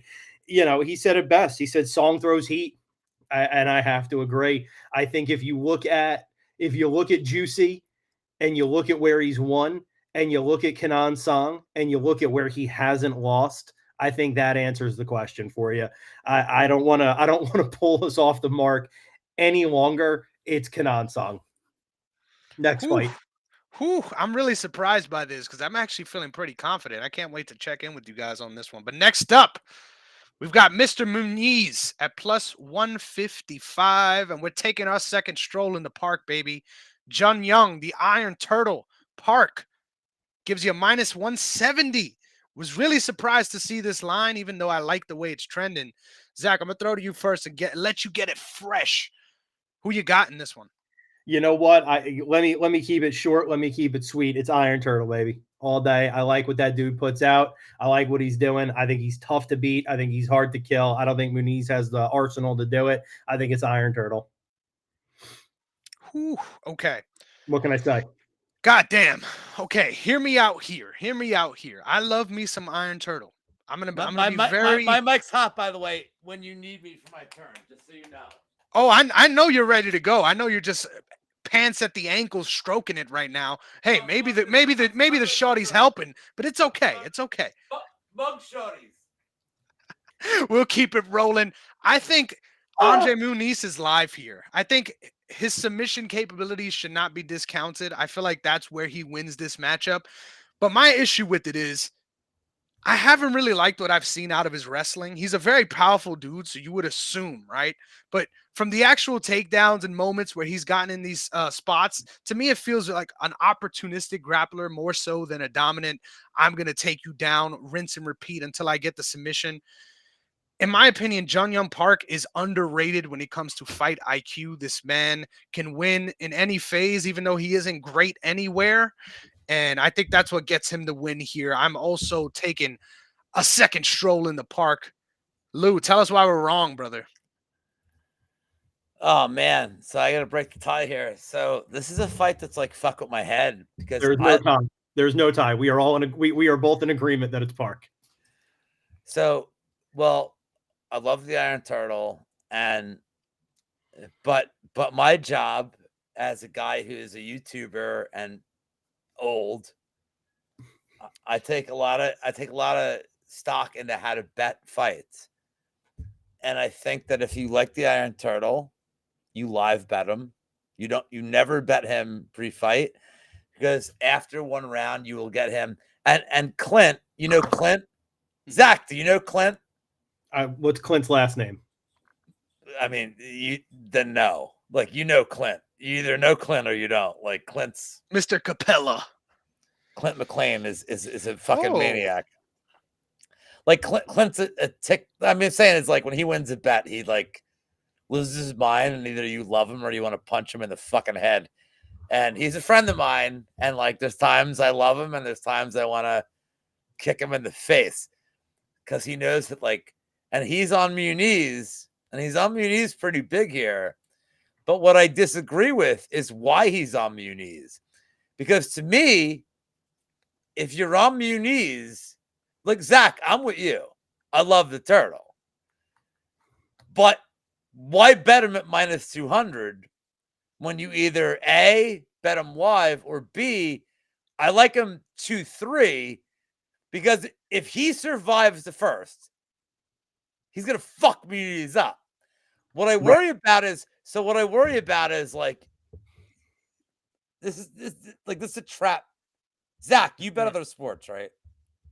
I don't even bet this sport successfully. Yeah, I bet other sports. I'm last place in a fantasy football league right now that Chris is in with me. I'm dead fucking last. We're burning money out here, Lou. But Zach, if you bet other sports, you know there's bets that are just the traps. Sure. And I feel like all of them. And I feel like people are looking at this. I feel like this number's wide because they're like, all right, Muniz is like, his cardio stinks. But Muniz has faced Allen. He's faced Paul Krieg.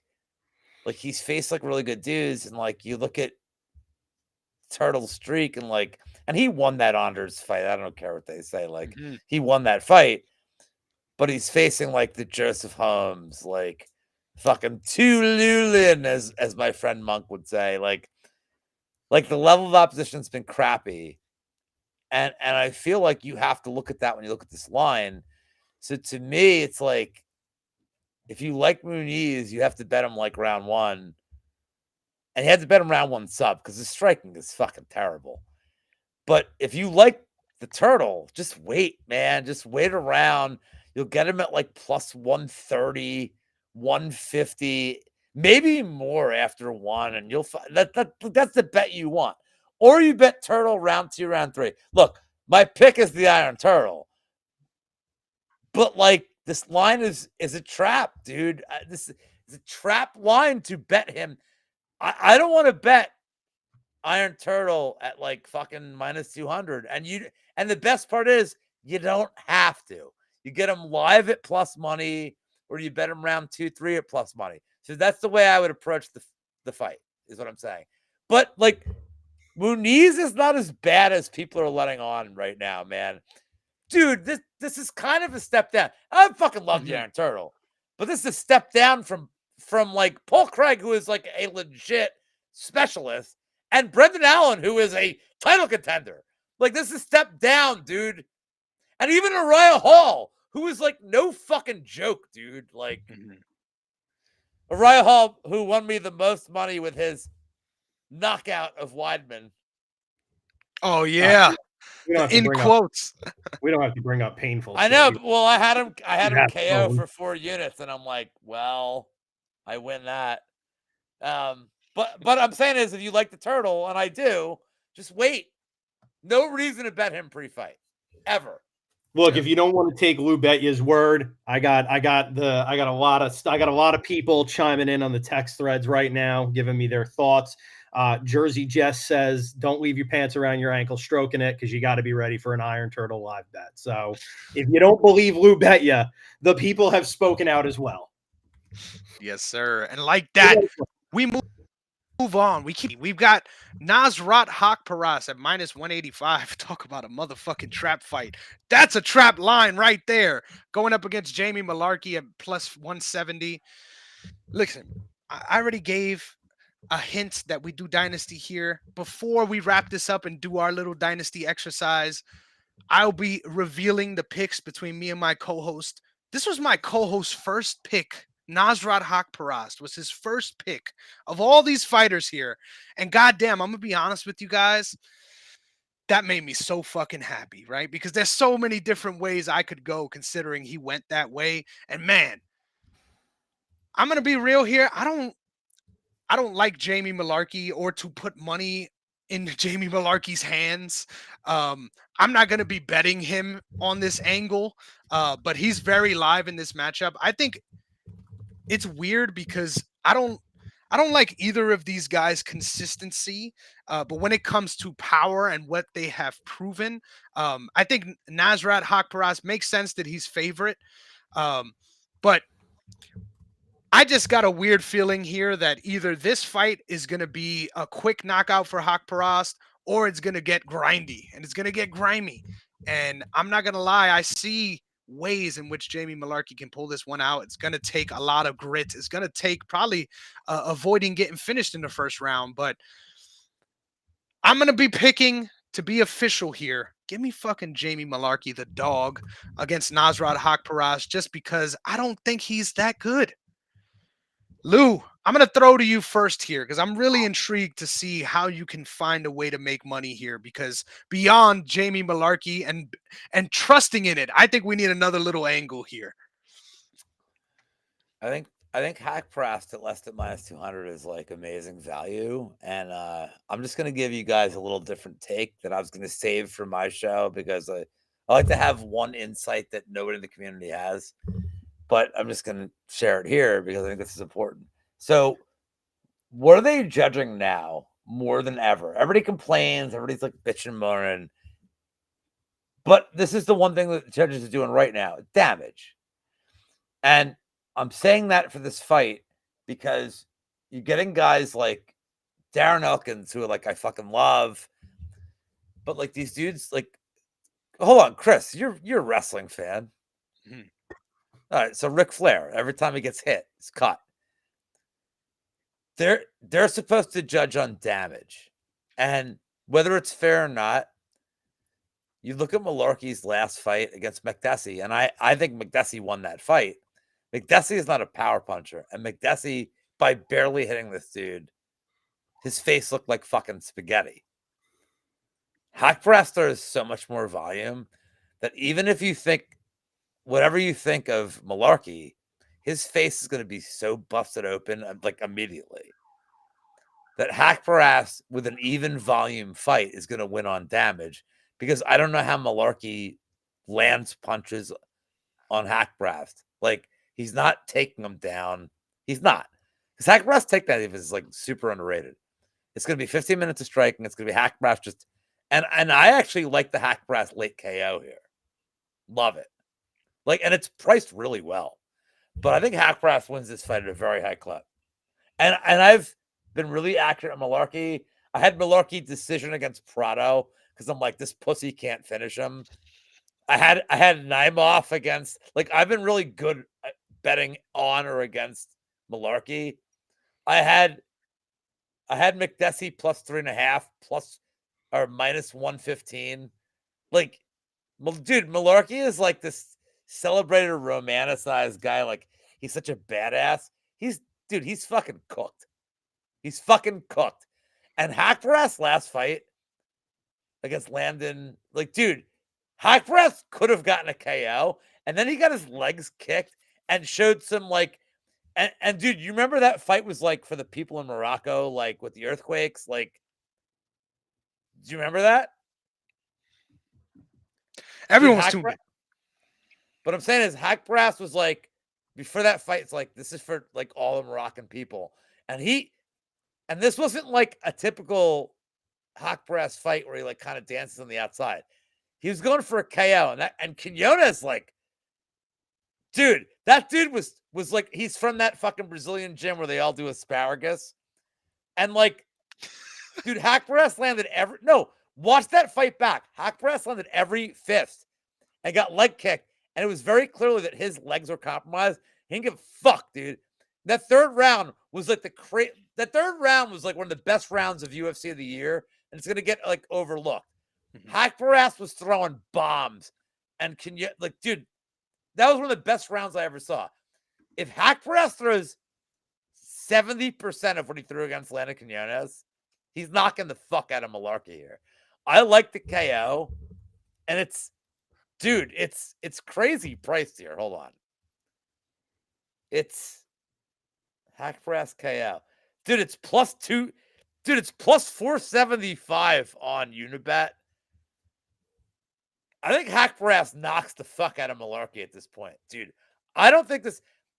last thing I'll say before for you jabronis speak is that Hackbrass has his rep for being a decision machine. He changed camps with Hooft, like to not be on his back foot anymore. Now he's like front footing it. Dude, he had enough volume last fight to win by KO. Like, he had 2 points in that fight where the ref could have stopped it. He's stopping Malarkey. Love it. I love the angle, and I'm gonna be real. I might play this even though I'm picking Malarkey. Zach, Your pick you is gotta wrong. break it. Your pick is break it. wrong, dude. All right, I'm here to break it. I'm gonna break it. I'm gonna reference my favorite movie that I'm sure nobody listening in has seen, but I think I'm gonna paraphrase it here. Brian Shute said it best when he said to Loudon Swain, "You're a bleeder. You can't hold your mud." Malarkey's a bleeder. He can't hold his mud. And Nasrat is a heavy-handed man. And the judges are looking for damage. I can't side with the bleeder. I'm going with Nasrat. Whew, it's official. I'm in the mud here, but we'll see. We'll see how this looks next week. God damn it! Next up, we've got Sumudarji coming off of that fight of the year contender against Matt Schnell. I was there. I was in the crowd going fucking nuts. Going up against Tim Elliott, one of the funkiest, most exciting fighters to watch, but he's coming in on short notice, so don't forget that one, you guys. I think no matter what, right, I feel very confident in saying that if you're going to be betting money here, it probably should be on Sumudarji, because listen, hear me out here. I think Tim Elliott should win this fight. All things considered, I think Tim Elliott should win this fight. I don't like the fact that it's on short notice, and I don't like the fact that this was originally, right, slated to be, once again, like Lou mentioned earlier, in China. This was supposed to be overseas. I think there's some different juju going on here. There's something in the air here that makes this a little difficult. I think if this was full camp, and all things considered, I think I would easily go with Tim Elliott, just the way the styles clashes.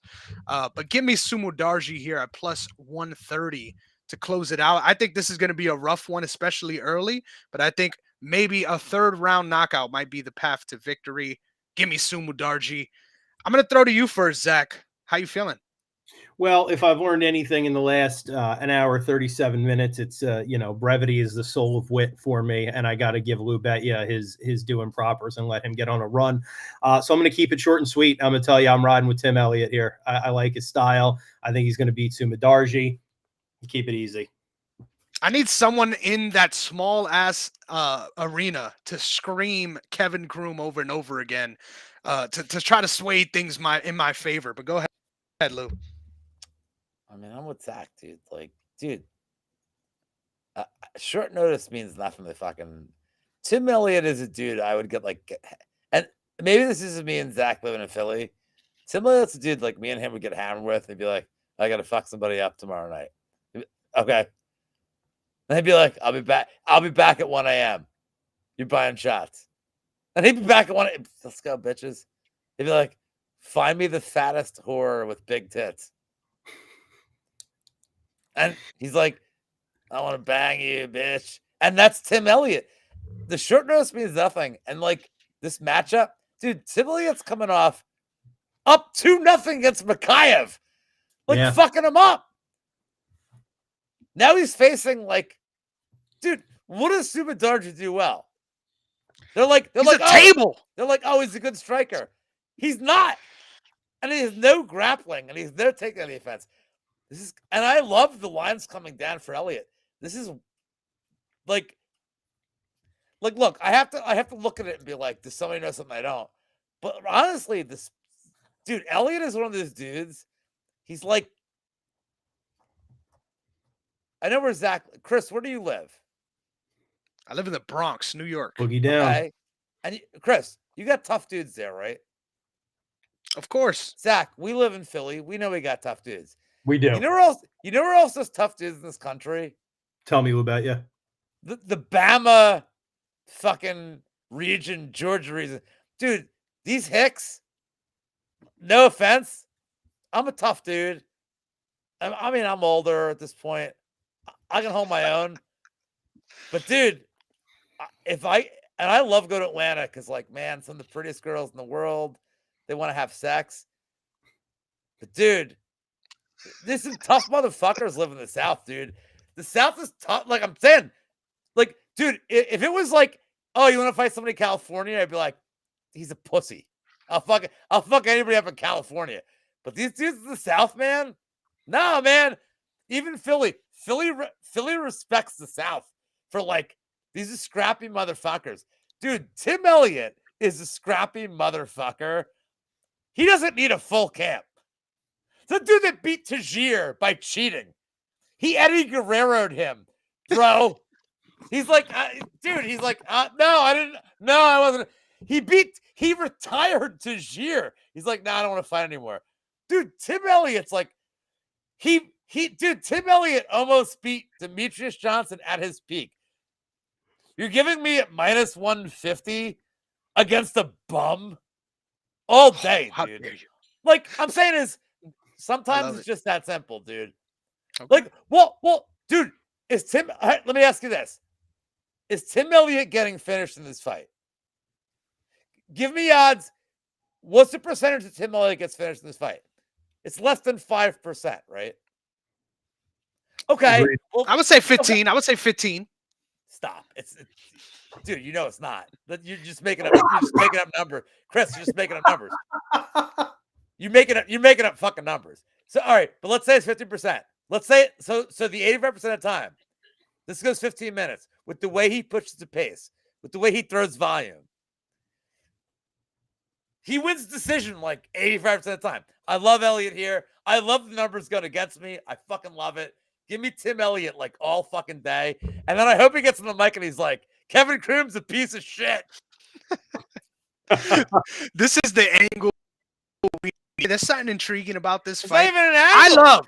I love when people have been away from the game for about a year plus, right? Because when they come back, I know I'm going to be technically considering my pick on something that doesn't exist, right? Something I haven't seen. But give me the younger fighter to make a bounce back here. Next up. Can we also remember this? Can we also remember that this is like a made-up fight? It's supposed to be Al Nascimento against like. So, and I was picking Allen in that fight. But hold on, even on like a Chinese card, they had Subadaji losing. Now they're giving him like this whole fucking thing is so stupid. I mean, if Lou Betya said anything right, he said those Southern boys stand on business. They do. They handle business. They don't fight to make money. They just fight because they like it. Literally everything I said has been right, but I appreciate it. Bible Belt tough motherfuckers. Next up, we're moving to 205, baby. This is a funny, strange fucking fight. Speaking of fake fights, right? They just threw this one together, man. I don't know if Khalil's original opponent got injured or something, but they were like, hey, can you do the week after, actually? I was surprised. I feel like if we had more time on this bout, this probably would have been the fucking main event, right? But thank God it's not. I think I'd rather watch 5 rounds of bantamweights than 5 rounds of 205ers, but that's just me. All right, this fight is fucking strange because you're kind of depending on two guys to do stuff that you're not really sure if they can do for 15 minutes. I think Khalil Roundtree, I love all the improvements lately. I think obviously Muay Thai Khalil has been overblown at this point. Full camp in Thailand, Khalil is a mythical fighter at this point, and I don't like that this is a short notice spot, right? Anthony Smith wasn't looking for a fight necessarily and just found himself in one on a couple weeks notice. I'm going to make the fucking case here. I think Anthony Smith is underrated at utilizing his range when he's dialed in. And I think if he doesn't get his fucking leg chopped off, which is a very real possibility, I think he should be able to keep Khalil at range in this one. He doesn't even have to wrestle. I think the big talk of this fight in the MMA community right now is, oh, well, Anthony Smith's only real path to victory is if he can get him down multiple times. I disagree with that. I think if he could keep him at range, he can definitely point his way to a decision. My only fear here is that we end up in a firefight and Anthony Smith gets a little over eager and just ends up getting chinned. But give me the dog, Anthony Smith. I think he's lined a little wonky here, even though it's short notice. But I get the steam on Khalil. God damn it! Who's taking it first, baby? Go Right ahead, here. Zach. Right here, Chris, because it was bound to happen at some point tonight. You and I had to agree with each other on something, other than maybe best places for Italian on Arthur Ave, because I am originally from New York, and we could talk about that anytime. But we had to agree about something else, and that's the Lionheart, baby. I am always so hard pressed to not ride with Anthony Smith. I think he's a tough dude. I think he's got tough jujitsu. I think he's always in the fight. And you talk about the overblown hype that is Muay Thai Khalil. Khalil Roundtree made the move to Tiger Muay Thai in Thailand in 2019. And the pinnacle of that was defeating Eric Anders. And then he went on a 2-fight losing skid. And since then has put together some wins, but not wins against anybody that would impress me like a win over Anthony Smith would. I think there's real concerns. I think Anthony Smith's probably at the tail end of his career. I think every time he puts on a suit and tie for the post show, which I think he does a great job with, I think it gets a little harder to justify to yourself putting on fight shorts and getting punched in the face by a big dude like Khalil Roundtree. I think we are probably approaching Anthony Smith's swan song in the octagon pretty soon.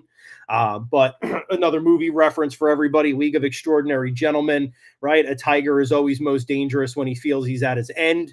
I think Anthony Smith is approaching that end in his fighting career, getting ready to just kind of walk into that color commentary career. I'm riding with Lionheart, always that.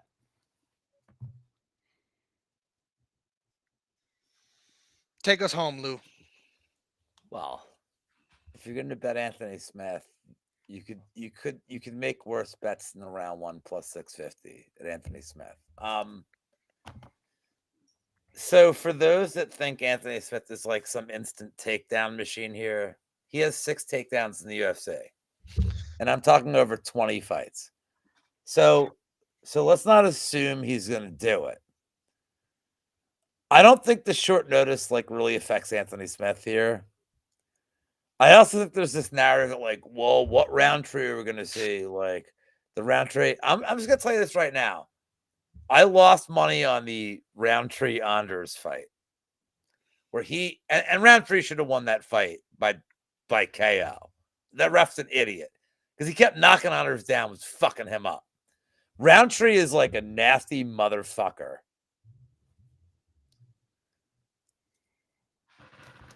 I think like if you want to look at like the most relevant fight here, because I heard somebody say on Twitter, oh well Johnny Walker couldn't finish him. Like, what's Roundtree gonna do? Dude, Walker fights like a fucking pussy now. Walker fights a very tame SBG Ireland like style. Like he's not KOing dudes. Roundtree is like nasty black man. Just like, dude, he was it a not Ola Jacek, who's it that just fought Tyson Pedro? Like the way he Bukaki. Dude, he didn't need to he fucked up his career. Like he hit him with like that oblique shit is like it's gross. It's not illegal. But everybody knows that's like a really kind of unethical shot. And he shot that against Jacoby too. Like, and that's the best one I've seen landed in the octagon. I just gotta say. But he went for that move against Jacoby twice. And dude, he came like this fucking close to landing it. And I don't know if you know this, like, like Factory X is like, Cody Brundage is my friend. And like, so like, I'm tied in with these dudes. And they were like, he's going to fucking try this shit. They're like, he's going to fucking, dude, it's like, I know it's not illegal, but it's like one of those like unethical, like, dude, that it's career ender. Dude, you saw when he hit it. He dropped immediately, and he was out for a fucking. He was out of the UFC for 2 years after he hit that kick. Dude, it's and so what I'm saying is Roundtree gives no fucks about your career, and all he's done since he's been gone is improved his striking, and all he throws is nasty fucking shit. Like, dude, he is not a tradition. it's weird. Everybody's like, oh, we're gonna see the Roundtree against Pacquiao. Dude, no, dude. It's weird that people, it's crazy to me the community's like grading him on shit from like 3 years ago. All he throws is like nasty Trying to kill career. you shit. Yeah. No, Chris. Career-ending shit. This dude is throwing shit at your knee that can end your career and tear your ACL. He's literally the only guy in the UFC throwing strikes like this. Dude, he's nasty as shit. I think Anthony Smith has a very realistic path here. I do. I also think that Roundtree can fuck him up. I'm gonna pick Anthony Smith for the sake of the show, but I'm gonna tell you this. But I'm gonna tell everybody betting, because what I tell you, Chris, my job is to tell you how to bet. Crazy fact: under 1.5 minus 136. Roundtree in the distance, literally minus 136. Take the under. Don't bother. Don't take Roundtree in the distance. Take the under. You're literally dude. If this fight goes past 1.5. Then we're getting some bullshit when none of us deserve to win. Yeah, we lose. The fans lose. Yeah. But I'm saying is, if Anthony Smith's win condition is round 1 finish on the ground, ground and pound, sub, whatever. I think his win condition is on the ground. I also think that Roundtree's win condition is like fucking dirty shit to the knee, dude. And let's be honest, Anthony Smith's kind of he's washed. So. Yeah. I'd prefer the under 1.5, which I don't love under 1.5, but 136 over Roundtree's in the distance 136. You're literally getting Anthony Smith just like fucking taking this dude down and subbing him. But dude, if Anthony Smith just like hits, you don't think Anthony Smith's gonna go for a dirty shot here? Come on, dude. Dude, he ruined the score somehow. Dude, he ruined Modestas Bukauskas' life. Like with it, he's like, I don't give a fuck, dude. And but he went for it against Jacoby. Who's like, speaking of, I don't give a fuck strikes though. I'm every time I think of Khalil Roundtree, I'm reminded of that Mo DeReese knockout, because shout out Mo DeReese, one of the first guys to follow me here on the Twitter sphere. That's my guy. But goddamn, man, that one hurt to watch. Like that one was rough, just brutal fucking soccer kicks to the body on the ground. I agree, man. That guy's coming out there to fucking take your life. Can I add one more thing before we move on? Yes, sir. I think that I deal with like some of the sharpest dudes in this community, like Pepe Sylvia, like Big Steve. Like, dude, look, I've been gambling for 25 years. I'm like, Zach's a very good gambler. Zach, do not take this the wrong way. Zach's a very good gambler. Zach's not like focused on UFC 100% of his. Zach bets other sports. I know that because I am a guy who bets tons of sports. I have guys in this community that only bet UFC. Like, that's all they bet. So, like, I have access to these fucking, like, Zach, am I right or wrong? Like, well, when you say I'm a very good gambler, I'm more. I mean, like you're a football guy. Are you NFL? Like, I don't even know you. You're an NFL. Like, you bet NFL. I mean, minimally. Look, I say this all the time, and it gets a lot of flack in Philadelphia, where the Eagles are our church. But I mean, if I'm watching, if I'm gun to my head, tell me a sport to watch, it's going to be MMA 10 times out of 10. Well, what's your prime sport to bet? Probably MMA. I mean, I suck at it, but probably MMA. Yeah. So I deal with dudes that are like black belts, like Big Steve. Like, I'm just saying, like, I deal with these dudes that like no technique. They're like betting regionals, and I do content with them, and they're like, "You don't know fucking shit." I'm like, "Yeah, well, I know how to gamble," and I think that's my point here is like, there's a very big distinction with how to gamble on a sport and knowing technique, and I feel that this is the fight, this Anthony Smith fight. You guys both said Anthony Smith, and I really feel like that's the sharp side. Like, that's the sharp side for this fight, is that, like, But like, I stress the fact that like everybody's like, oh, he can take him down. It's like, well, he has 6 takedowns in 20 fights. So like, don't tell me he's gonna fucking take him down. Can he? Yes. And if he does, but also like, let's say Anthony Smith doesn't take him down. Could he leg kick him to death? Yes. Like he can win on the feet too. Like I'm with you. I think the price is so wide. And Anthony Smith, by the way, we mentioned Tim Elliott. Anthony Smith's the guy where like I don't think short notice fucking matters with a guy like Anthony Smith. Like this is not like it short notice should not affect the line for this fucking asshole who's like either gonna die or like gonna kick his fucking leg. But I like the looks, dude. This is a great show, dude. We're all coming at it from like different angles. It's weird that I'm the technical. It's so weird that I'm the technical one tonight. We're not because every other show I do, I am like so not the technical one. I love it. I'm forcing some things out of you. I know a couple times you already asked me, like, am I the betting guy here? Yeah, you do whatever Uncle Weezy forces things out of me, but it's with his penis. It's not with his words, so the pen is mightier than the sword. It's with his penis and it's unwilling. God damn it. Well, this one is between two fully willing participants. Hold on. By the way, shout out to Brady. Yes, I'm shout uncle out for to Brady. Shout out to Brady, the new dad. Like one of my best friends in the community. Shout out to Brady, new father. DFS by the numbers. Like shout out to Brady. That's it. I love it. I love it. I don't know where the fuck you get it from. You must have like 3 monitors running things in the background. I have literally one monitor. You just pull it from everywhere. I wanted to bring up Brady. That's my fucking little brother, man. I feel you. I just have never done cocaine, just have energy. I love it. I love it. Shit. We might need to figure out what that one looks like. But we have a main event, ladies and gentlemen, and it is at bantamweight. We have Song Yadong minus 350 going up against Chris Gutierrez plus 310. I'm gonna nerd out here, so please bear with me, you guys. I'm a big fan of Chris Gutierrez. This is someone that genuinely every time he's getting faded, I'm like, but why? Like he has process in a division where there's a lot of guys who win their fights just by going out there and deciding I'm going to be more raw than you.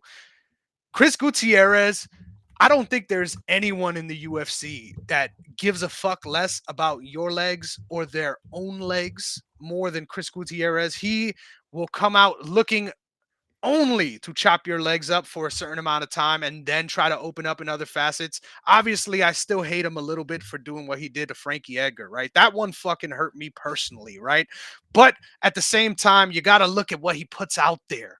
And obviously, I love the Cam Factory X. I think he is in a good spot to continue his development and growth as a fighter. When I heard that he was 8-1 in his last, I was like, wait. Is this the same guy I'm thinking about? Yeah, Chris Gutierrez is the real deal. And I say all this to make it very clear how good Song Yadong is. I think Song Yadong is the future in this division. This is someone who's already battle tested and proven at 135 and is still south of that 20. The dude is young as hell, man. The dude, nothing makes me fucking upset more than when these fighters coming up are younger than me, right? I'm 26. I'm an old 26, but I'm 26. Every time I'm seeing these guys fucking... You're 26? Out here cooking. Fuck you. You're 26? Fuck you, motherfucker. Lou Betya has cubes older than you, Chris. I know. This shirt is older than you. You, as Iron Sheik would say, you piece of shit. You motherfucker. You're 26. You're gonna die, 26, son. motherfuck. You are worse than the Tino Santana. You are worse than Nikolai Volkov. 26. Zach, how old are you? 33. Fuck you, mother. No, you're all right. Fuck you. Not as bad as you. Not as bad as Chris. Dude, you want ratings? You are worse than the Nikolai. 26. So you guys combined are 59. You guys combined are 13 years older than the sexiest man in the MMA community. Fuck you. Do it. Like a fine wine, Lou Betya. Yeah, like a fine wine. I am like Boone's Farm, bitch. Pure vinegar. I am like the worst wine. The worst. Sorry. Continue, Christopher. All right, let me fucking nerd out, god damn it. Okay. Song Yadong is the truth. It's always fun to talk about how good Yadong is, right? It's always a fun time. I think ultimately what I've been most surprised by is people talking a lot of shit about that loss against Corey Sandhagen. I think that's a fucking legit prospect loss to anyone, right? But the fact that the dude's half of his fucking face was hanging off and he wasn't asking for a way out, right? Like this guy is all fucking nails. I love that he's fighting out of alpha male because although they're not a consistent as far as, hey, look at this.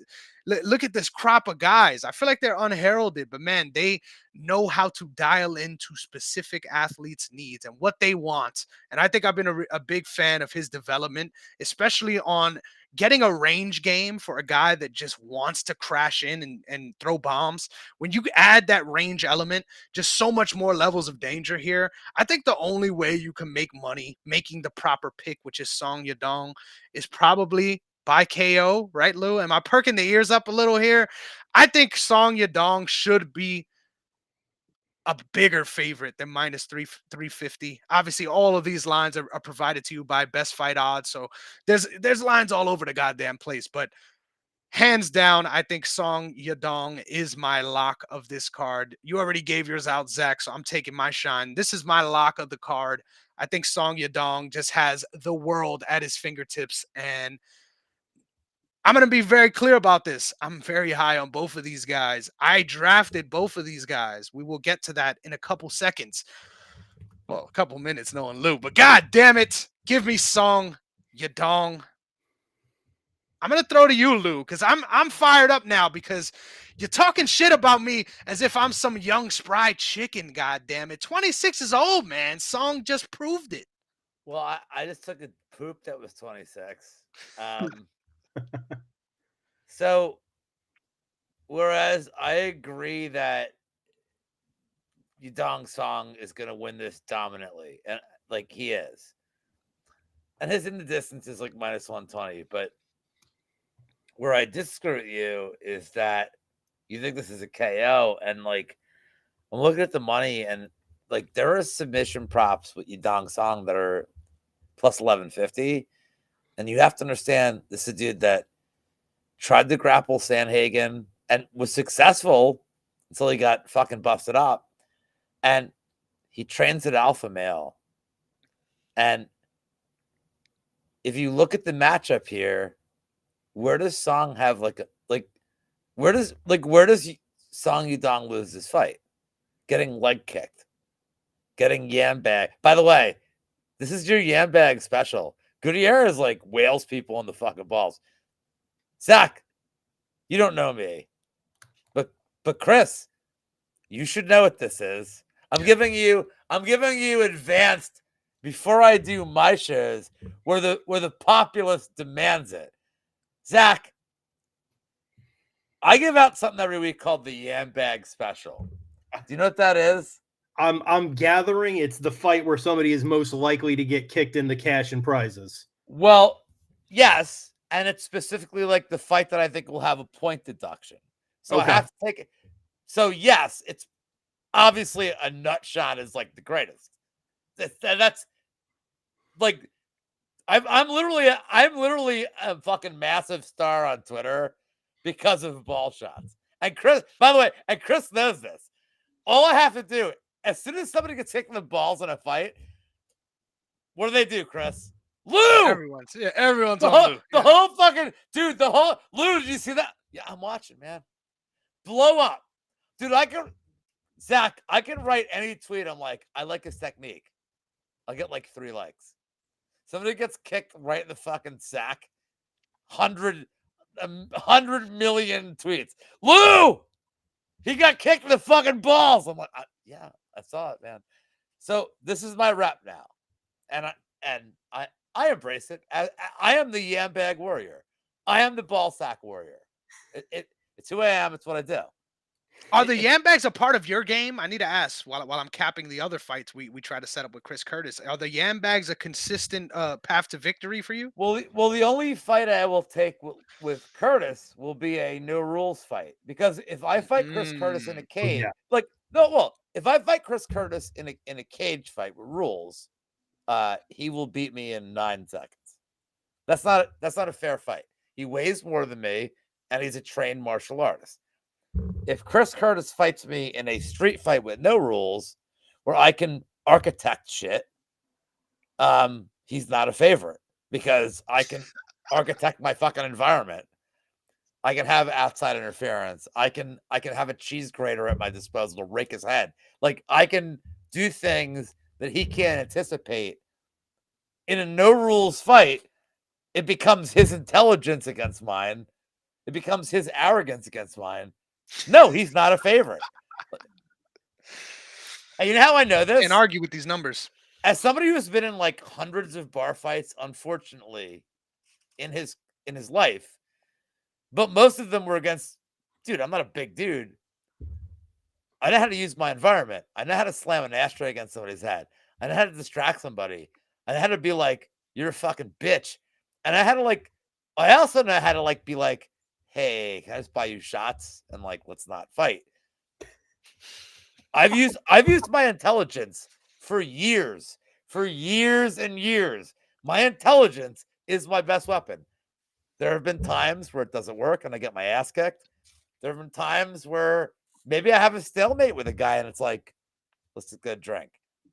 But Chris Curtis is the kind of fucking piece of shit where he's like, oh, I'm just going to like fucking bull rush this dude and I'll fucking kick his ass. I'm so good. And you know how I know that? Because I've watched them fight. And he's like, oh, I'm just going to do fit. And then he loses. Like the Gastelum. Then like just loses. And it's like, okay, so you can't beat me. So you're going to beat me where I can set my own rules and I can set the environment. You can't beat me. You know why? Very few people could beat me in a system. Dude, this isn't me being tough. If the rules are I can create the environment and set the rules, and you just think you can win? No, you can't, dude. What the fuck are you gonna do to me? It's like the What if I tell Chris Curtis? What if I tell Chris Curtis? It's grappling only for you, and I have no. But I have easy. There's nothing I can. Yeah, but he's the kind of asshole. I'd be like, well, he'll just, he'll take the fight and then just complain on Twitter. Oh, well, we had a headbutt. No, you can't complain about it, dude. If he wants to do like a headbutts only fight, let's fucking go, dude. I fucking love it. Give me a Lethway mixed rules bout. But Lou, we need this pick. Main event. So I think the Yadong in the distance is the way to bet this. I think that Gutierrez, dude, he stinks, man. It's a fill-in to keep the card going. Like, his only weapon is leg kicks. Dude, Yadong is at a good camp. Dude, Alpha Male's a really good camp. And I think Yadong, like, they're gonna be like, so just don't get leg kicked. But what I'm disputing with you, Chris, is that, again, to bet it, this Song Yadong submission is so wide for a guy that comes from a grappling camp that I think the best way for Song Yadong to avoid leg kicks is to take Gutierrez down. And over 5 rounds, gaff this fuck. And I think he can sub him at 11-1 on some books on a 5-round fight. And I'll add one layer to this. Yadong needs a finish here, Chris. You know why? This may be a step down, but when you get a finish on a main event on a UFC card, even if you had a replacement, you know what you're telling Dana White? I can never be not a main event ever again. Like him being a substitute fighter doesn't matter. Yadong has to go in there and fuck this dude up. And I honestly think the best way for Yadong to fuck him up is submission. Avoid the leg kicks. Take this fucker down. 11-1, dude. Are you telling me 11-1's not a worthy prop? It's certainly And if you know worthy. anything about me, I'm the prop master, not Narco. I'm the motherfucking prop master, dude. I'm gonna be real. I think when it comes to, if we were to bracket this, right, if we were to make a pie chart here, I think if we're on the ground only, that's the only thing we're considering, a grappling offense that is completely unmatched by Gutierrez, right? I think Song Yadong has a bigger chance of punching a hole through the canvas, right, than trying to snatch a neck. But I hear you, Lou, and I think that's another one of those plays, right, where you got $5 you never want to see again, and trust. That's a good spot. So I love it. I love that we are on the same side for the main event too, because it leads in perfectly to what is my favorite part of the show. Chris, I don't want to. Dynasty. Go ahead, brother. Sorry. I don't want to cut you off, but it's hard. I to left you here. follow. I'm sorry. I left you It's hanging, brother. It's hard to follow Lou Betya, but I came in really ready to talk about one fight and one fight only, and it's this one. And I'm going to tell you. I'm going to tell you why Song Yadong gets it done for 3 reasons. Number one, I think the strength of schedule out of Song Yadong has been way more impressive than Chris Gutierrez. I think he's got more impressive losses and more impressive wins, and I think impressive losses go a long way, namely Corey Sandhagen. I think impressive wins go a long way, namely that Ricky Simon fight where he derailed the Ricky Simon hype train that was really starting to gain steam.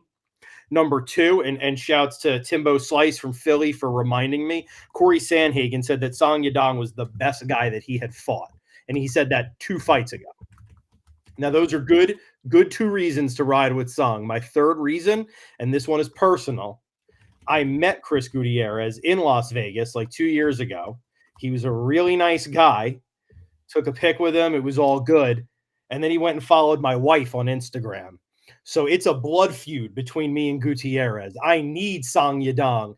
Knockout, submission, yam bag shot. I don't care what it is. I need Song to win this fight. I want Song to win this fight. It's a blood feud. It's personal. I care about it so deeply, I wouldn't dream of betting on this fight and tempting the MMA gods to take this moment away from me.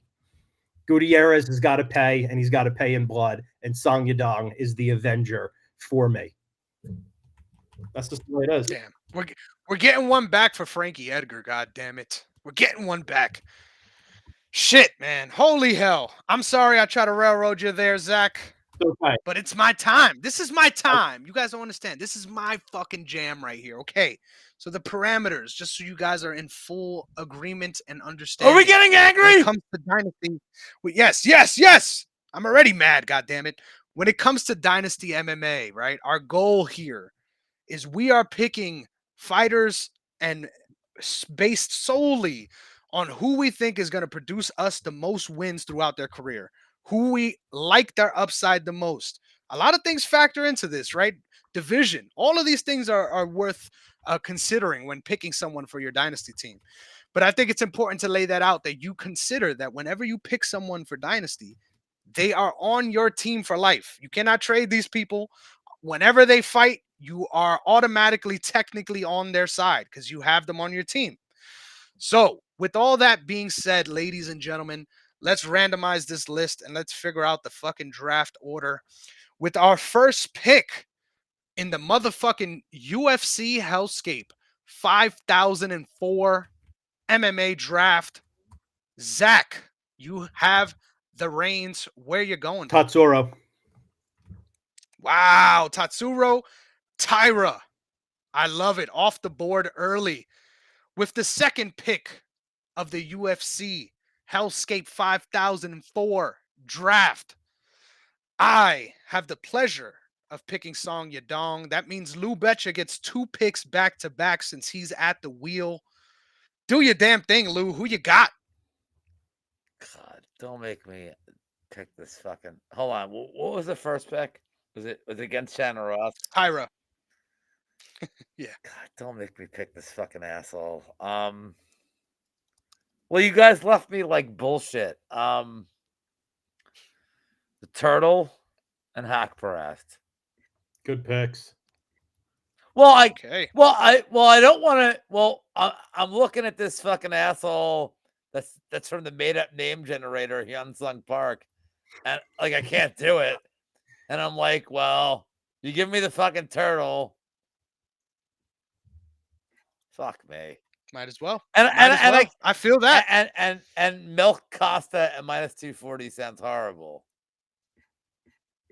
Yeah. Okay. The wheel has brought itself back to me. God damn. With the 5th pick, it is already getting bare bones here. We're keep in mind we're making 12 picks here, brothers, and these fighters are staying with us. God damn it! So with my 5th pick of the draft, well, with the 5th pick and my 2nd pick of the draft, you know what the fuck I'm trying to say here. God damn it! Give me and Lou Betya is gonna love this one. Give me Juicy J, Kevin Juicy. Bitch. You're at the wheel now, Zach. So you got 2 picks. Brother. I got 2 picks. Yep. I'll take. Oh, give me Kanan Song. Okay. And then give me. Ooh. Oh God, it gets so thin here. Give me Daniel Marcos. No, he's off. He's off. No. They canceled the fight. Oh yeah, that is off. Yeah, that's bad. Yeah, we didn't cover it on this. I know we didn't cover it. I was hoping I could sneak in and pick him anywhere. Right, just he was technically on this card originally. Gregory, that's funny as shit. That's hysterical. Oh man, had to throw it up there. Too. Oh, that's hysterical. Shit, fuck. And this is somebody who stays with me, like luggage or herpes. So, yep.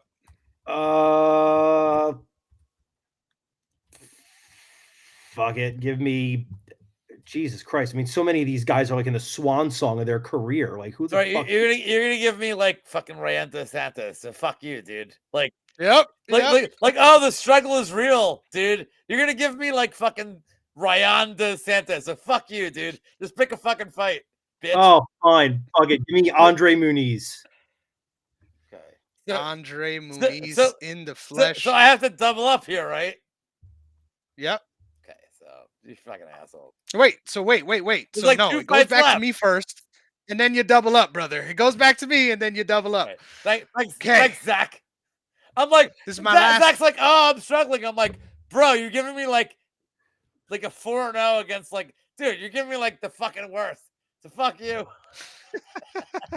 I love it.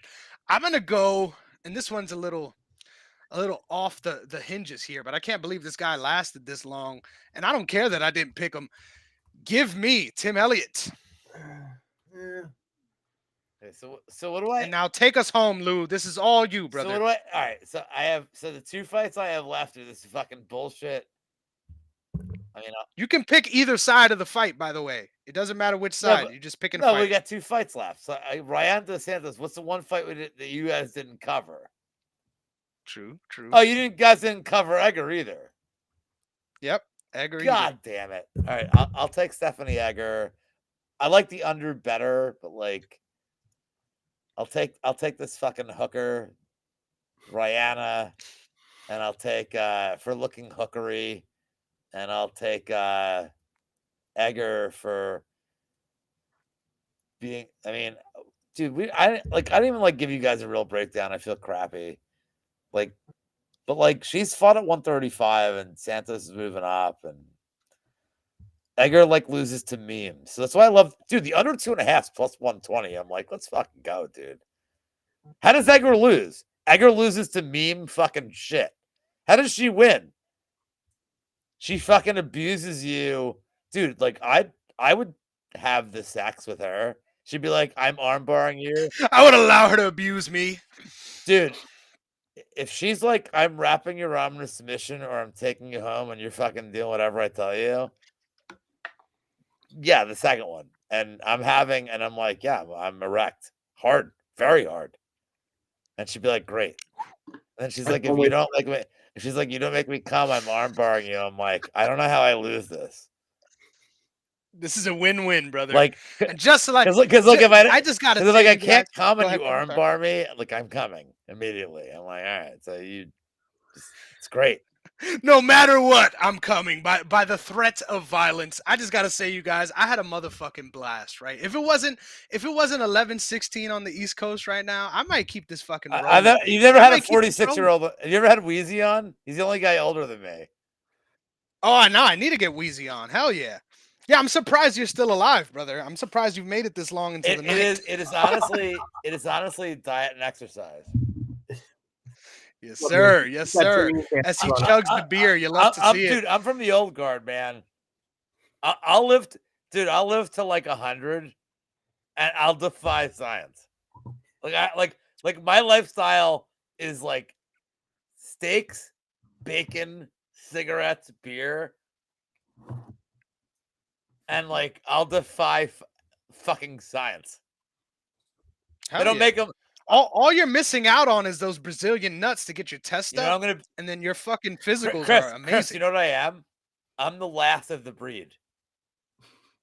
Ooh. After me, The last of I'm the last of the generation. I'm the last. the lone soldier. The lone soldier.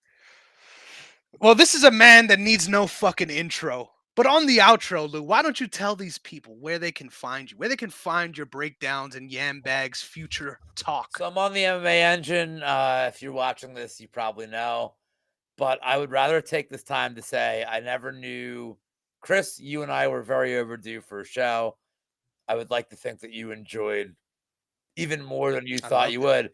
And I didn't know Zach. I didn't know I was doing a show with more than Chris. And Zach, I very, very, very much enjoyed. Dude, didn't know I was doing a show with somebody else. And what we do, we had nothing pre-planned. We just busted each other's fucking balls. Because that's what real men from Philly do. Dude, Zach, did we know? We had no clue. I had no fucking clue what I was in for tonight. So all we did was fucking bust each other's balls, and now I feel like this is my dude. Like, I don't even know Zach's on Twitter. I hope he is. I already followed you. Gotcha. Don't worry. It's waiting for you. And I'll tell you right now, I bet Zach and I are like boys now. I enjoyed the shit out of doing a show with a guy I didn't even know. Dude, I think we gave good bets. I hope that I hope we all win the money. So that's it. I love it, Lou. I love it. Thank you again for coming on because it's been a damn pleasure. Zach, please let the people know where they can find you. Hey, let them know where they can find your old podcast. There's still episodes out there. There are still episodes out there, and who knows if anybody knows John Boyd down in South Florida, tell him I miss him. Check out, if you want some old funny content, check out the 10-8 round podcast. We had a good time with it. Hopefully, maybe sometime soon we make a little resurgence. But if not, maybe Chris, maybe you and I talk some plans about maybe getting together for another episode, get Lou Betya back in the mix, the last of the Mohicans over there, the last of a dying breed. And if you just want, I don't know about bets because I wouldn't take my fucking advice to gamble on anything. But if you want funny MMA takes, John F. Kennedy 44, that's JWN, John F. Kennedy 44. Find me on Twitter, find me on Instagram, and, say what's up. I'm always around. Yes, sir. And while you're here, while I still got your ears, make sure you're following the brand at OTS Media Co., OTS Media on YouTube, so that you can get all these lovely shows that we continue to have planned for you right in your ear holes, baby. Make sure that you're following there. You could also catch me on Twitter and TikTok at Negron MMA. You could also follow me on Instagram, Chris Negron _ if you're into some freaky shit. But most importantly, as the resident fat dude here on this panel, I just got to say, Philly cheesesteaks fucking suck, man. And the only good Philly cheesesteak in Philly is D'Alessandro's. Yep. And I'm not even going to let you guys answer. We're out half a mile up the road. I go get delis right now. We're out of here, boys. We'll catch you guys on the next one. No one. Hey, I'm saying Philly cheesesteak sandwiches are not good. Not at all. But if you're going to have one, get it from D'Alessandro's. And like that, we're out of here, pieces of shit. We'll catch you next time.